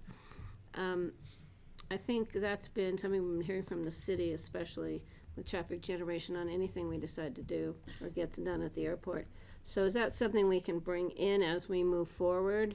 It's not technically included now as to the extent I think we need it to be. Yeah, there's a couple of things that are going to kind of coattail on this now. We have this criteria pollutant effort that's going to be going on. That I believe these two are going to probably be involved in that as well. But there's also the connectivity to the airport, and we have assigned, the AAB has assigned 4 or 5 people to that, and they're going to be looking at different means of increasing, the public transportation component. There's the ideas of the gondola out there, but this group's going to dive into that. And the nice thing about that and the criteria pollutants is that we do have those partners at the table. We'll have the city of Aspen, we'll have RAFTA, involved in that. We're working with our own health department, with Kurt Dahl is going to be involved. And then we're also going to lead that effort, the transportation component effort, with Linda from our EOTC. EOTC. Good night. I thought it was I something. managed that department for a while. That's pretty scary, isn't it, when I can't say it? But Linda's going to kind of be the staff to that to help even bring in that Perfect, component. So you're going to see additional efforts here along the lines that ties the airport into it. Great. Okay, keep going. You got time. What else The do we need to information was say? great in the packet. Well, there are enormous opportunities to reduce aviation-related emissions, and we're just starting to think about guidelines for how to incentivize mitigation and emissions reduction. I don't think we're just starting. Rick sent me something. I'm like, wait. We need to get the policy. And I mean, he's ready to go because there are a lot of great opportunities. Well, I and noticed the guidance document on airport emissions plans is from 2009. So we're definitely not Things on have the changed. leading edge of this. Yeah. I think there are some things that are doable sooner than we think. Other ones are going to take us a little longer to get there, but I think we can really start some action plans, and I think we need to. Well, through the budget process, you all have approved electric vehicles conversions out at the airport already. We're looking at that now. Public Works is putting in an EV charging station over at the AOC to start to help with that process. So we've had conversations with the airlines about the tugs, and what those look like. So there's some things that are in the works, but I think this policy is a really good start to recognize that we are going to start making those efforts. And again, I commend the board for taking this one on because there's 3 factors they look at that this board's really focused on: safety, the emissions, and noise. And they're starting to get in on them. So we're excited about it. And as the terminal process starts playing out, there's going to be a lot of things in there, a lot of opportunities for us to do a really good job, just like Rick said. And I think that's one of the things that's really been top on the list of the BOCC is how can we do it so it does not just set a model for places around the world, but also educates people when they come and go from our community. Yeah. And for those who are in our community, we want them to be educated also. Exactly. That's key. And I am going to get that fossil from I can give you a lump of coal. Greg has Hey, Patty. Greg, yeah, sorry. Just wanted to say, I loved Jackie's suggestion about bringing the sustainable aviation fuel expert in to speak on that, and we could perhaps have them present to our board and to the airport board, but they could also do some public events at Explorer or at Limelight or one of these other things, because this topic obviously is a big one, because we're seeing advertisements in the paper constantly about how FBO applicants will all be using sustainable aviation fuel, and they're all talking about it. So I think let's take advantage of that and bring in an expert who can give us the straight story on it. I think that would be great. Okay, And aviation is an efficient way to travel. I mean, there are more efficient ways to travel: train, buses, that kind of thing. But it's better to fly to Denver than it is to drive an average car to Denver. Average car is about 0.9 pounds of CO2 per mile. The short hops from here to Denver is about 0.6 pounds per passenger to fly to Denver. And longer hauls is about 1/3 of a pound. yeah.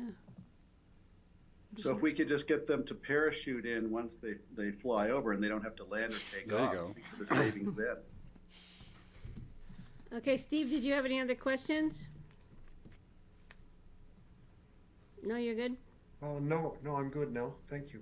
Kelly? Thanks, Steve. Thanks, So Greg. will we see you both tomorrow? Yes. Will. We will be here. And then we will have a full, but Steve again is calling in from Alaska. And we want to see that bouncing baby girl on your knee when you come back later. Okay, thank Great. you. Thank you, All board. right. So the Thanks, board, Patty. See you tomorrow. are we up for a break, 15-minute, do we need 15? I just want to go get some water. We can get back on schedule and take a shorter break. We're going to take a 10-minute, we'll be back at 3 o'clock. Thank So- you.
Got it. Welcome back. Today is Tuesday, February the 7th, 2023. This is a work session of the Pitkin County Board of County Commissioners. I have Greg and Steve online. Kelly's here next to me.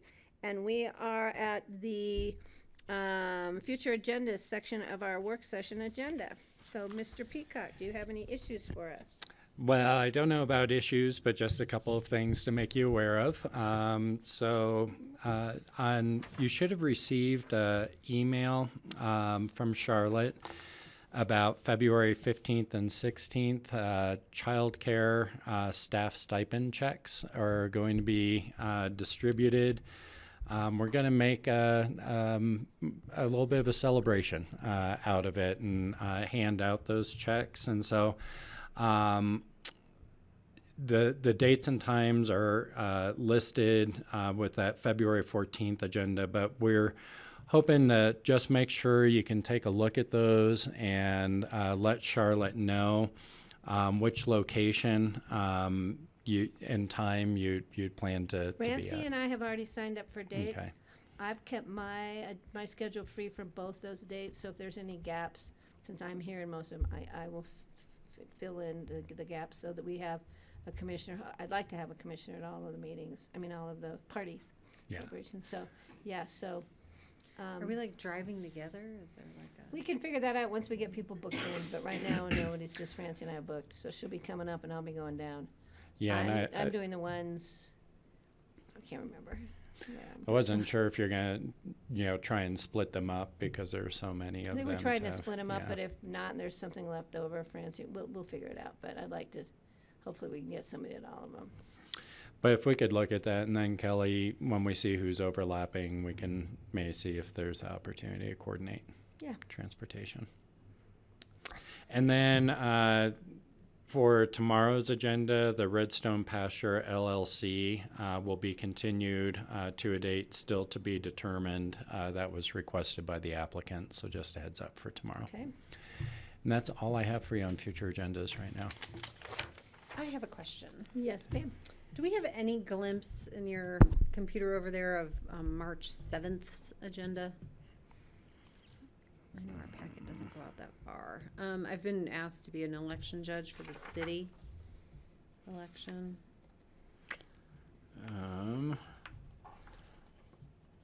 Give me just a minute, or maybe we can do it afterwards. I think we can dig in. I don't know how accurate it will be at this point. Is the thing. Yeah. I need to look at my calendar. I told him I'd try and fill in some stuff, because I will be out of town. I'm going to be leaving here. John, I'll need to talk about some more details, but I've already told Charlotte, but just to let everybody know, on the Sunday the 26th, I'll be driving to Denver. I'm setting up meetings about RET while down there, because then the Tuesday I'm flying to California for a week. So, which means I'll just miss a work session on the 28th. I'll be back for all the other meetings, so no big deal. And I'll probably need Charlotte or Julia to help me navigate that far. That far in the advance for the system. 7th? I'm sorry, Yeah. I don't know how to do it, actually. City's contacted me, but I'm gonna try and fill in on early voting for them.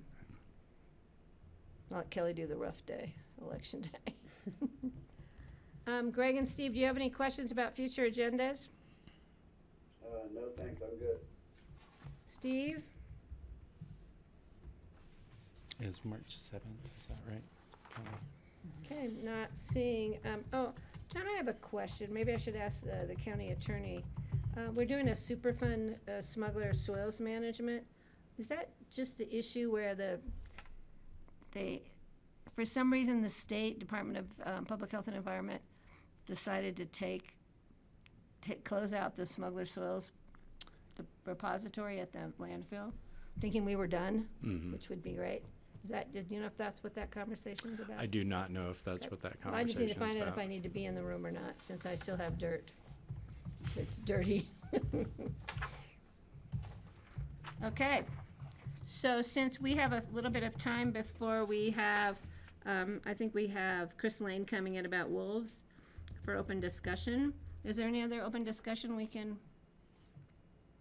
Yeah, give me just a second, Patty. Greg, please. Patty, I've got one. Yeah, go ahead. I received an email from Paul Anderson, which I shared with Charlotte. You'll probably see it, about a film that was made, a documentary made about Crested Butte, about community in Crested Butte. And they would like to bring it over here and do a public screening, perhaps, and a series of conversations about, it's all about what is community. It sounds pretty intriguing. I think I was going to recommend that Paul come and tell us about it at some point. And I just wanted to run that by the board. I think Charlotte will share the letter. And that's it. And Greg, I think there's a request for funding in that. Is that, did you want to talk about? There is, yeah, they've got the cost of an event. They want to do an event at the Wheeler, a screening at the Wheeler. I think the cost of the whole event is like $6,700. They're looking for $2,000 donation from the county, and they found the other money from other donors. I think so. It would include an ask, yeah. Okay, I just want to, I don't have a problem with the board discussing it. I just want to make the board aware it's February, and we've been $2,000 a lot. So we know we have a whole year here ahead of us, and it'd be interesting to see what the city of Aspen's putting in again, to see how they're going to contribute. But we're going to be out of discretionary funds before we have any discretion. So just a thought, but I think that's something that will come back to us. Steve, you can't speak without that grandbaby on your lap. No, I wanted to say that there was a new species of bird at the bird feeder today. Isn't that the Alaskan state bird? It looks like it's got like a stick in its mouth or something. It was like he walked right by, just right outside the window, like 10 feet away from us. Steve, they are feeding you too well up there, I can tell. Okay, anybody else from the board with open discussion? Greg, I had another note here that, I apologize. No, you go ahead, you go ahead. That you had wanted to talk about CC4CA dues. I don't know if that's. We could certainly bring it up. I think it certainly is worthwhile remaining in CC4CA. We're one of 40 or 41 entities now, municipalities and counties that are part of CC4CA, and I think they've done a great job teeing us up regarding testimony and lobbying legislature on greenhouse gases, emissions, fuels, things that are important on a statewide level. So I just, I honestly, I think something like that could be on auto pay, but we should check in with it to make sure that our board is still on with it. But I think that's an important regional effort for addressing climate issues, and I think it's the best thing we have for a statewide organization. So I would certainly recommend that we stay in and put in our regular dues. Didn't we already approve that? Yeah, so so this is the dues have been budgeted, and we do have a invoice, and so I don't think there's any new. It doesn't, Greg, sound like there's any new ask or anything, and so if those are typically approved during budget, staff considers that as authorization to go ahead and pay unless a board member brings up a concern. That would have us hold. So there's not a concern or anything on yours or Kelly's part. Certainly not on my part. They can't always do everything we ask. Like we had an ask to help us with a grant application, but they pointed out that if they had other applicants or potential applicants within the pool of counties and municipalities, it may cause a conflict if they advocate for one. And so I could see they had a sticky issue around that, but I don't think that's anything that would inhibit us from participating going forward. Yeah, I think we I already found them very helpful. Okay. Steve, did you have something to add? Thank you. Thanks, Greg. Yeah, Tim Corrigan from Routt County told me that they were just joining CC4CA last Tuesday, I believe it was, or maybe it was 2 Tuesdays ago now, I can't remember which. But that's really good news to have another county join. Yeah, and Steve, speaking of Routt County, you know, they joined Northwest Cog. Steve, weren't you the backup for Northwest Cog for me? Because for some reason, Cog's got Francie as the backup, and I don't think Francie's the backup for me, the alternate. I thought you were, Steve, weren't you? No, I think it's still me as the. Yeah, we need to check into that, because I think for some reason they got Yeah. Francie's name. Because they just sent this email out to, and Francie's name was on it and yours wasn't, so, we need to look into that. I'll ask Charlotte too. Yeah, we So- need to look at what we Okay. passed on our right. resolution, And just to double check. speaking of Northwest Cog, there is an email that I received, and Steve, you would have, but Francie did, that went out to the Cog. It's from Northwest Cog, from the office manager. It's about an elected official's mental health and well-being retreat that's being proposed by Elected Leaders Collective, which is Skippy Mesro from the city of Aspen. It's got Northwest Cog's letterhead on it, even though Northwest Cog has not officially endorsed this event. And as far as mental health, there's 15 minutes of a 2-day retreat that's allocated to a mental health discussion. The rest is active workshop visiting, nourishment. I'm not quite sure. Skippy and his partner, she is a meditation yoga coach. There's no credentials as far as mental health involved in this. We've been asked to circulate it back through our boards or councils if you're in the city as to anybody who might be interested. The charge is $750 a person. They are asking COG to put in public funds. COG board has not approved this. The COG Executive Council, the 3 officers, have not approved it, nor has the COG Executive Council as a whole. So I will leave this or email this on to you guys so you have it. I need to get back at our March meeting to see if there's any support from Northwest COG. Skippy also presented this at the CAST meeting. For some reason he was charging them $825. He's only charging COG members $750. And Kelly just told me he's doing one up in Marble that I have not heard about. I'm concerned about a city councilman, since the city is a COG member jurisdiction. Skippy also is the city's representative to Northwest COG, promoting his private business through a public entity such as Northwest COG. I think there's been some concern as to a conflict. So I myself am not supporting this, but I want to run it by the rest of the board to see if there's any interest. I think you guys will have questions for me. So I'll see that you guys, I brought copies today. I will I'll do it electronically and send it out to each of you individually. How's that? And you can look at the information and then let me know.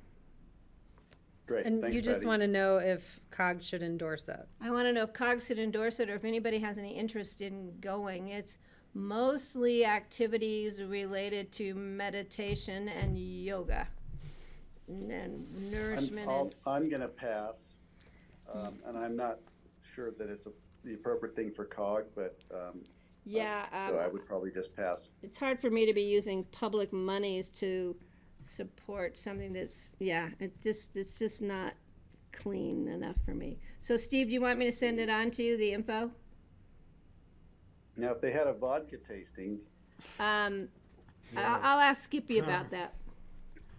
It seems to me like Skippy has a conflict of interest here and shouldn't have been putting that on since he would gain financially from this deal. It doesn't sound kosher to me. Well, he said he would not be getting paid. It was up to if he did 2 sessions, 2 different times, it would have been $42,000 total. But now he's saying he's not going to charge, but he's charging cast members $825. It's just it's very interesting. Let's put it that way. So Steve, yeah. I'll offer just a little bit of a different view. I mean, I'm trying to be objective about this. Like if we go to a CCI conference and participate in like a discussion about effective boards or a training on effective leadership or something, you know, it doesn't seem totally out of context for that. So, you know, I don't know. I don't think we have to endorse or not endorse it. Like it's not completely removed from an offering for an elected officials group to be focused on a training for elected officials. It's not a training for elected officials. Well, it's workshops about how to like figure out your goals and, you know, things like that. So I don't think like on its face, it's completely removed from, elected official activities that you might run into from different groups, and whether or not you want to attend or support it or whatever, is all. Well, I appreciate that. It's just that the people putting it on don't really have any credentials to be putting something on like CCI when they do their elected officials training is a little more. Well, it's just, I've been, you know, yeah. I'm not talking about the training necessarily. I've but been to the CCI anyway. new commissioners I was twice. talking more about the, you know, like they just had a session at the winter conference about how to be elective, you know, effective boards, and things like that. So Well, yeah, I it was a support that. training in the context of a bigger conference. Yeah, That is similar to what they're doing as the focus of a whole weekend. Is all. Okay, I could clarify that more, but we'll do that some other time. Okay, so, hi. So I believe we have our next open discussion presenters here. Do you want to come on up? Hi, Chris, how are you? You want your team? And please, yes, and we don't have Francie with us today, which is interesting. So if you would just introduce yourselves for the record, and I think we just needed, I'm not exactly sure, more clarification as to funding partners. John, help me with Yeah, this. did Francie get a chance to catch up with you, Well, or? she did. She mentioned you guys might have some questions. There's a few particular questions about the event. I was going to give you a 2-minute overall on the issue, and then with details, these guys can give you more details if we want to go into details about that. I think the concerns were funding partners, and is this what is it? Is it a dance, Kelly? Was that what you asked me earlier? Oh, yeah, I think there, you know, there's just some confusion about what the event is. Yeah. There's an entertainment portion to So- keep it interesting. Dancing with beyond wolves. The wolves.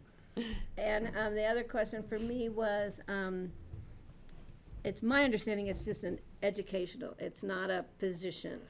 It's not a we support the reintroduction of wolves. It's this is things you need to know about wolves. Yes, it's, we're going to live with the wolves, whether anyone likes it or not, and we're going to help. And they're coming figure out regardless of the reintroduction legislation or the not. We know ballot that. passed, so. So please, why don't you go ahead? I'm only Okay. giving you the floor because we've got all day. Okay, I'm Chris Lane, I'm CEO of ACES. You Christy are? Mann, Development Director. And I'm Molly O'Leary, the Events Manager. And are you guys good if I go back for about 2 minutes and a half? I don't know what you know and don't know about the wolf plan and the reintroduction as a whole, so. Well, maybe it's we good get for an the- update from Francie, who sits on the Okay. commission.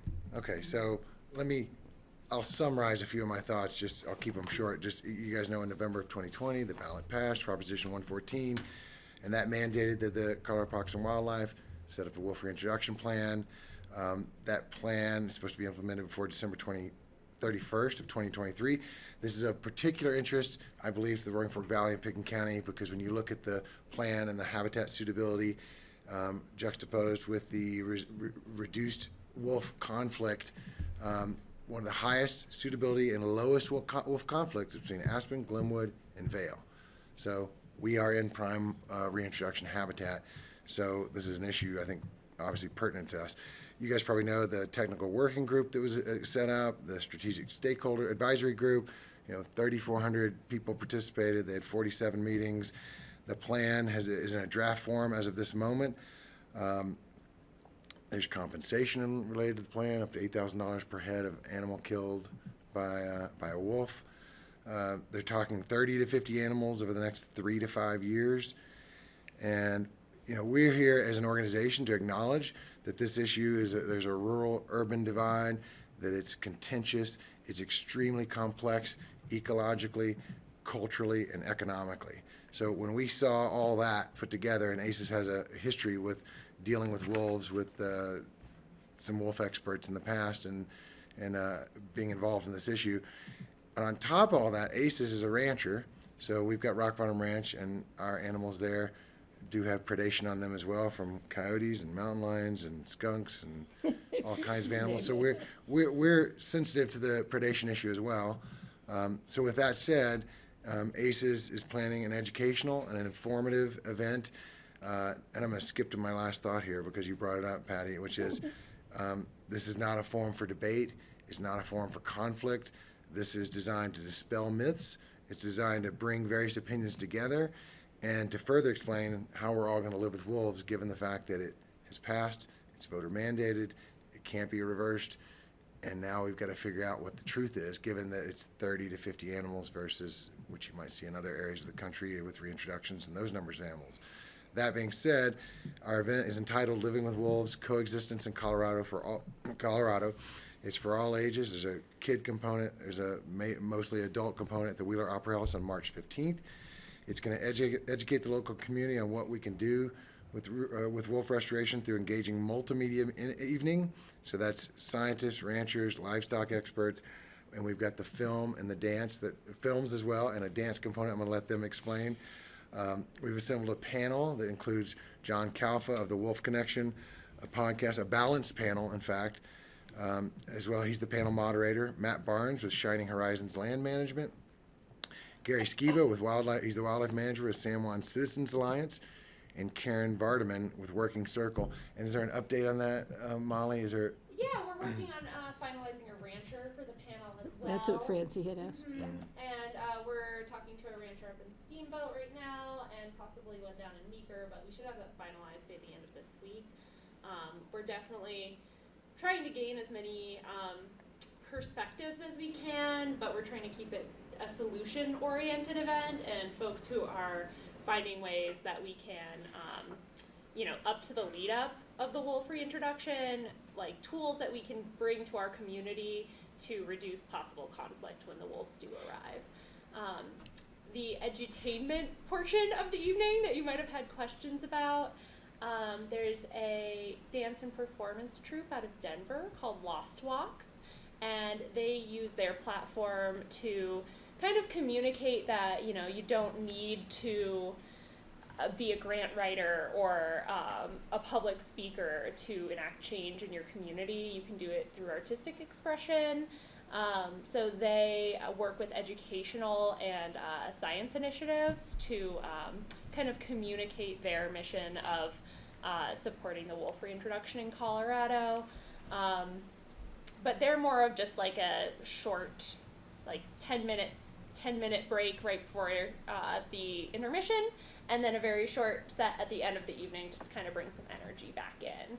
The short films we're hoping to bring in include films from the Global Indigenous Council and a few other folks that we're still trying to finalize the film rights with, but those all kind of just bring in different perspectives that maybe we weren't able to bring in a speaker who could join the panel or join the event without having it be a 10-person panel all of a sudden to represent all of the different viewpoints and thoughts around wolf reintroduction.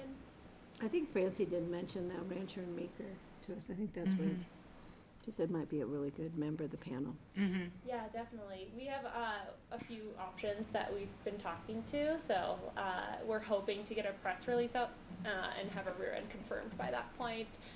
We're also talking with CPW and getting them involved and all of that, so we have a few, just like 2 items at this point, kind of up in the air, finalizing those last people to join us. And before we go to questions, my last thought is that, and you guys know this, but with hunting, ranching, domestic issues, humans and dogs, and also potential for wolf tourism as well. So I think there's kind of 4 issues there that this plan, and I've read almost every word of it, 180 pages, is done quite a good job of addressing each component and dealing it with science and being a very balanced approach. So our hope is to explain the science and the truth to a variety of people and come away with hopefully less fear and less concern and let the science fall where it may, but also present all the sides. I stayed at the Gray Wolf over in Twin Lakes one night when the wolves were there. Oh, wow. It was very interesting. They howled all night long. And so did my infant son. But when was that? It was in 1985. Wow. My Well- son was an infant, and the wolf would howl and he'd howl, and the wolf would, and they just kind of kept trading off. Well, it is interesting because Talk about wolf tourism. yeah, Colorado has a history of wolves for a long, long time, and recently there have been the plan itself outlines a documentation of every confirmed wolf sighting, and it's numerous wolves, including a pack in the North Park right now. I know, up in So, Malden, yeah. Jackson County. Yeah. You're Okay. making me rethink if my idea to put welcome wolves signs around is a good idea or not. Thing is, they're coming anyway. Do we get credit for the one? Because isn't there a number? There's a number, right, that they're looking at? Well, there's 4 phases of reintroduction, and they settle in what they call the medium phase, which is 10 to 15 animals per year over 3 to 5 years, capping out at about 60. I know that counts out at less than 60 if you do 15, and a little fewer if you do 10. And then a maximum theoretical potential of 150 animals way down the road. And again, these are animals that would be managed. Right now, if you shot a wolf, you'd violate federal law. Under this plan, you would be able to manage wolves to protect your livestock and get compensated as well. right. So, Well, but my thing is, do we get credit for the wolves that are coming in, oh no, as far as the numbers, and the wolves that are being born, which is happening in North Park? the plan does outline a reproductivity rate of, and I'm going to misquote it because I'm going from memory, but it was something like 2 packs of, I forget the number, at minimum 10 to 15 animals reproducing, and they had so many cubs they would have, or kittens, what do they call them? A wolf pups, I'm sorry, that you'd have over a period of time to define what a viable population would be. So they've got that defined by the science. North Park, I think there were 6. Yeah, 6. So So- we're already there. We're already at our 150 max, so we're done. But our hope is that you guys would support it, and you already have to a small degree, and we hope you'd promote it and share the information. And I think we need people from the county to be there to hear about this and learn and dispel myths as well. So the funding. So the ask was for $2,000. I'm looking at Chris just to see if I get this wrong. And the board approved a smaller amount pending ACEs coming in and explaining the event. I think maybe, Chris, if you haven't already, in case I missed it, you have some other funding partners involved, and could you talk about And a that total little amount bit? that's Did needed. you guys talk about I that? can give you the little overview. So the Aspen Business Community Foundation, or the McBride family, is one of our major supporters for this event. And then we have ACRA, who came in as a big partner as well, and they're really interested in communicating these facts to the kind of outdoor industry here in our community, and getting a lot of our fly fishermen and people who lead trips and like backcountry guides educated on this topic. So ACRA is one of our big partners. We have the city considering it. They're actually going to get back to us today as well. So if we had the city and you guys and ACRA, it would kind of be the perfect trifecta to get the word out, especially to our local community and staff and the people who are going to be getting questions about these topics from visitors and from locals. We also have the Rocky Mountain Wolf Project, the Endangered Species Coalition, Harriman Construction. I feel like I'm forgetting one or two. We have a few other kind of just Smaller. Working Circle is signed on as a partner, who's also on the panel. The Wolf Connection, who's going to moderate the podcast, the panel discussion, will actually be putting that out as a podcast episode after the event, so it'll have a national reach as well. So yeah, I think those are the main. Those are our ones right partners. now. We have an opportunity for those partners to have tables in the lobby, so they can also share information, and people can learn more and sign up for lists and get stickers and. So what's the cost? the overall cost of the event? It's close to 15,000 when we put together the Wheeler rental, all of the like the staffing that goes into it because it is a multimedia event. We also have the biggest cost is bringing in all these special panelists and speakers. We wanted to bring in people who are really well versed on these topics and really relevant to our community. And that means a night in an Aspen hotel room and travel and all of that. So a lot of our expense truly comes from that. And speaking honorariums, we have Joanna Lambert coming from Boulder. She's a professor at CSU, and she is a kind of our keynote speaker. She's really amazing. A lot of these people aren't asking for anything other than a room for the night very generously because they do want to come out here and educate our community. And if we're able to raise more funds than it costs, any dollar over that goes to our Tomorrow's Voices education program. So I'm not familiar with that one. I know you're familiar with that one. I better step out of the room right Yeah. now. So we haven't heard back from the city of Aspen. We agreed to $1,000, I believe, for startup. It's like 750 to 1,000. What was I it? wasn't remembering the exact amount, which is why I hedged Patty. I'll have to write Charlotte. I think it's 750 was what we committed to. Yeah, 1,000. We did half. I apologize. That number's just escaping me right now. But yeah, roughly about half. And then I think pending this conversation, either doing the full amount or putting it out there as a match, to try and entice I think anyone that's what who we were hasn't. trying to lure other people. Yeah. We're trying to lure them into this. And the city, I think, verbally is on board. It's a question of whether they're going to do it at low funding or a higher funding rate. I mean, we spoke with Tori at length about it. So Would that be something that, would you guys talk to the city and maybe see if you guys could both come in at the same number? I don't know if you guys work that way, but. Sometimes we do, and sometimes I we mean, don't. that would be interesting to both come in and. They're gonna get back to you today. We won't, their meetings are today, not right now, I think. The other thing is, what about Snowmass Village? These wolves aren't stopping at the Snowmass Village. I have a letter to Bill Madsen and have not heard back yet, but we are pursuing that, and hopefully we're going to propose this exact same situation, basically. I think putting in our $1,000 and say we would like to see the other neighboring jurisdictions match that, and then seeing where you are at the end of the day. I think it's an event worth supporting. We need to educate. We need to start now educating our population on all the aspects, I think. And I would just, I'm comfortable at 1,000 or maybe more if there's a gap to close at the end. I just would let you know, our discretionary fund is only 10 grand for the year. So it's not necessarily, the number doesn't reflect a lack of willingness to be supportive. It's just more of like, for me, a conservativeness about like, oh, what other things come up Over that the we year. have to sort of anticipate. Yeah. Well, the money's great. The philosophical support is even greater. So just if knowing you support it and having your name on our marketing materials and sharing and spreading the word is more valuable than another $1,000. And even encouraging county employees and Oh, yeah. anyone to come and be educated, because there is a lot of misinformation out there. And we, as an environmental education center, hear a lot of these questions. And there's just across the board, whether you're a hunter or a rancher or a dog walker, Yeah. I mean, there's so much misinformation out there. So that's where I think this event came up for us, is as the Environmental Education Center for the Valley. It was our role to make sure that people had the right information out there, the I facts. think Kelly's right on the mark. Let's start with the 1,000 and definitely use our name. And John, can we send out information when it comes forward as far as the event and put it to all of our county employees and share it with them? Because I think that we would have people definitely interested.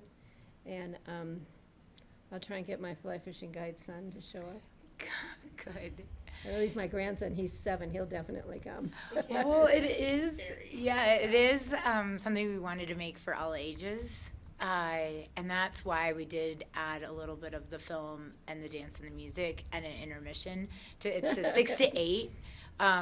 So we really wanted it to be more than just a lecture. We wanted it to be an evening of education, and we like to use the word edutainment at ACES. So that was our goal. And Molly's underselling the videos. The videos we're going to get are amazing. They're awesome.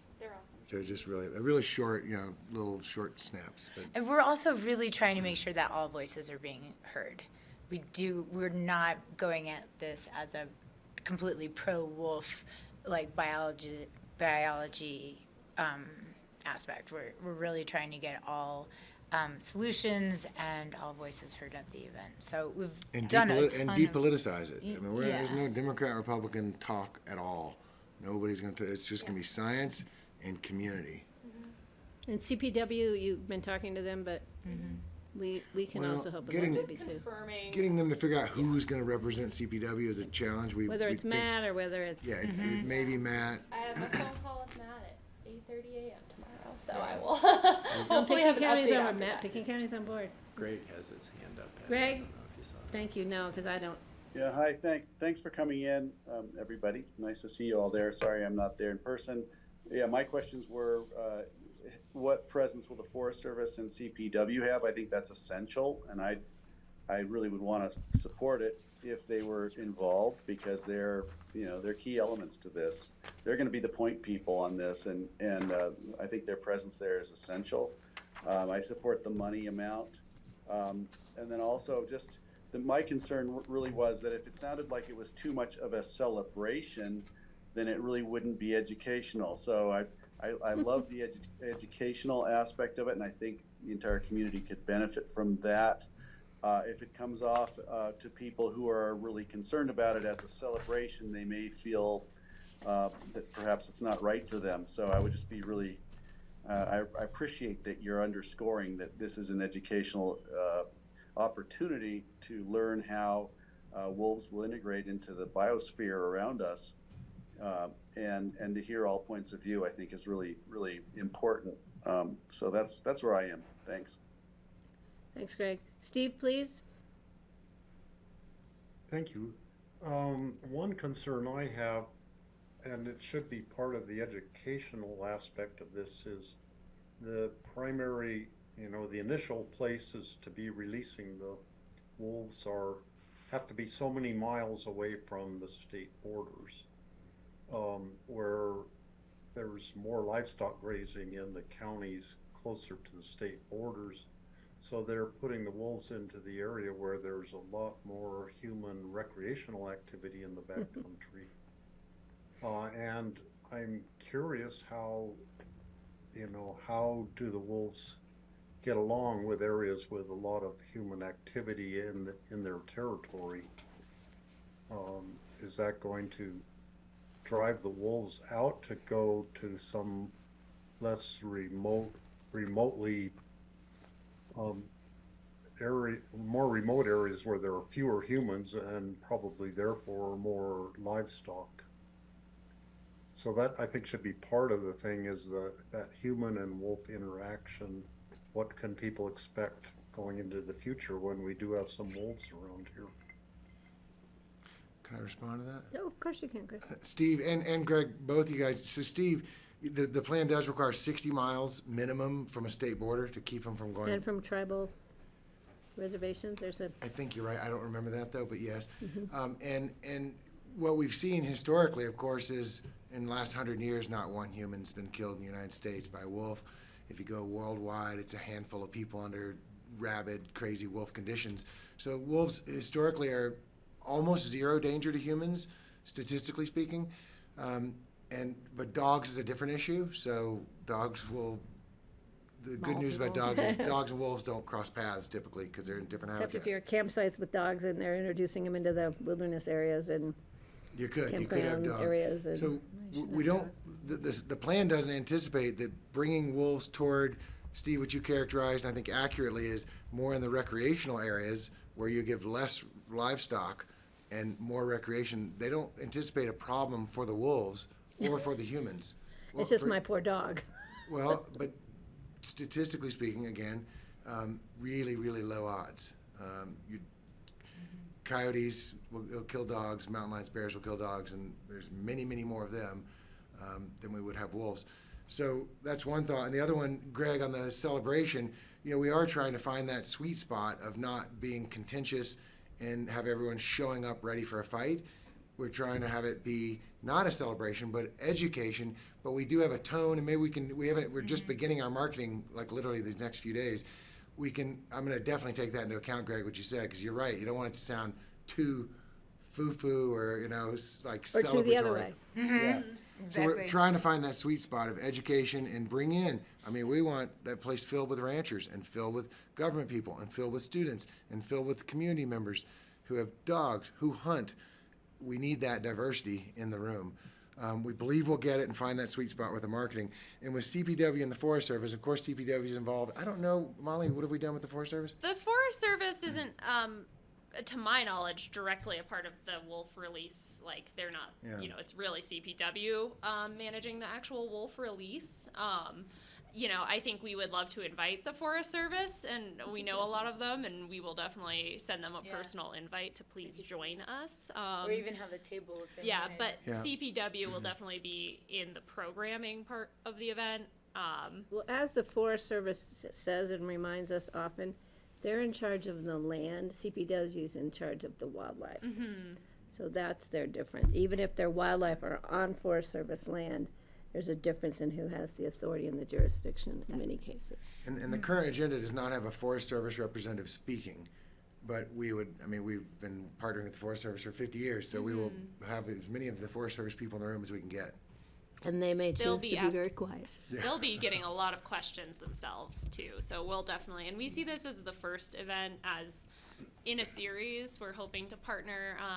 I know Francie is working with some ranchers to get together a gathering of ranchers, possibly on her ranch, to educate them and connect them with wolf predation experts in a private setting, not a public one.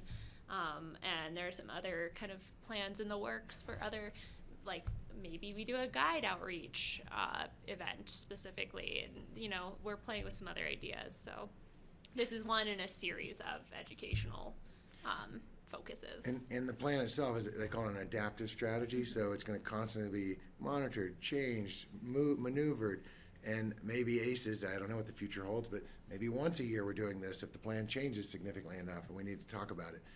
But here's where we are for the moment. Yeah. Okay, so I think I'm So seeing just to be clear on guidance, right now, the board is committed $1,000 to the event. The direction is to, keep beating the bushes on the funding, and if there's a gap at the end, come back to and make we'll us see what we aware of can that. do. As Kelly said, she was very clear because, we're being $2,000 and it's only February. Sometimes we don't have a request until September, and sometimes we have a lot of that money left at the end of the year and we send it out to nonprofits or charitable issues. But so this year, every year's different.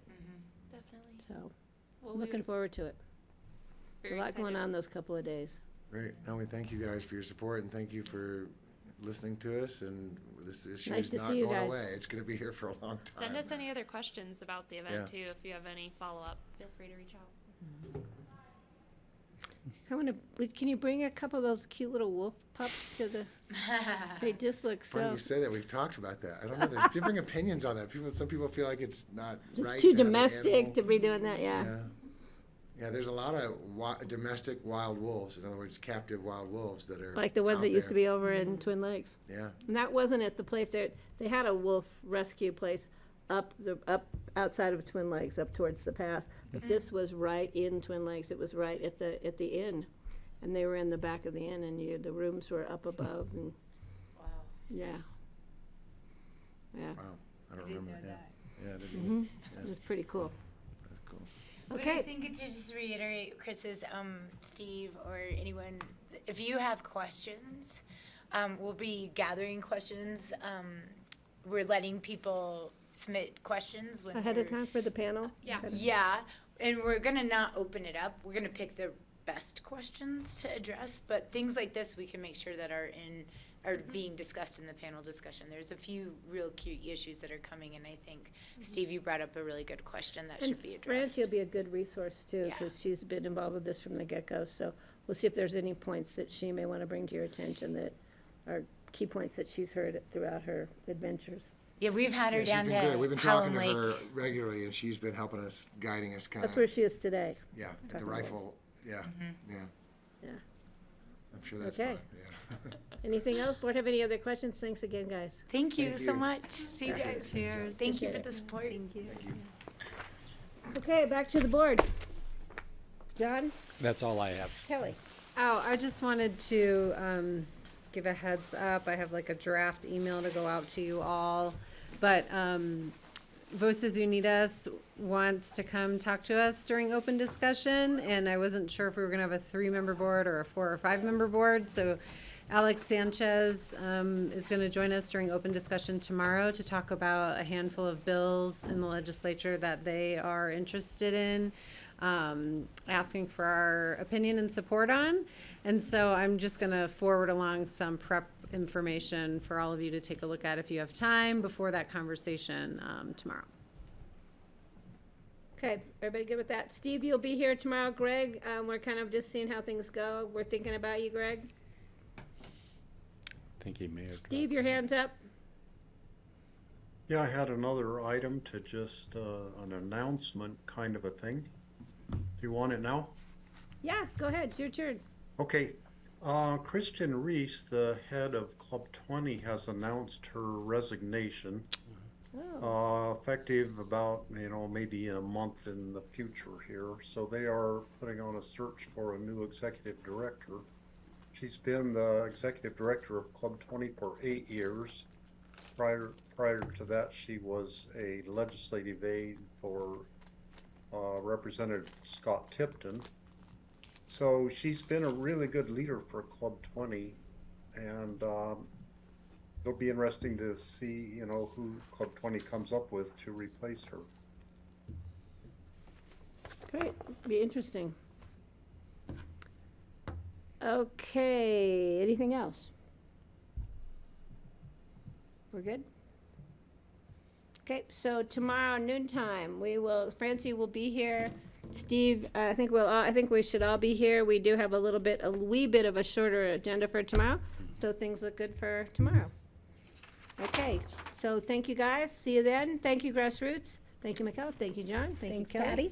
All right, we're done. All right.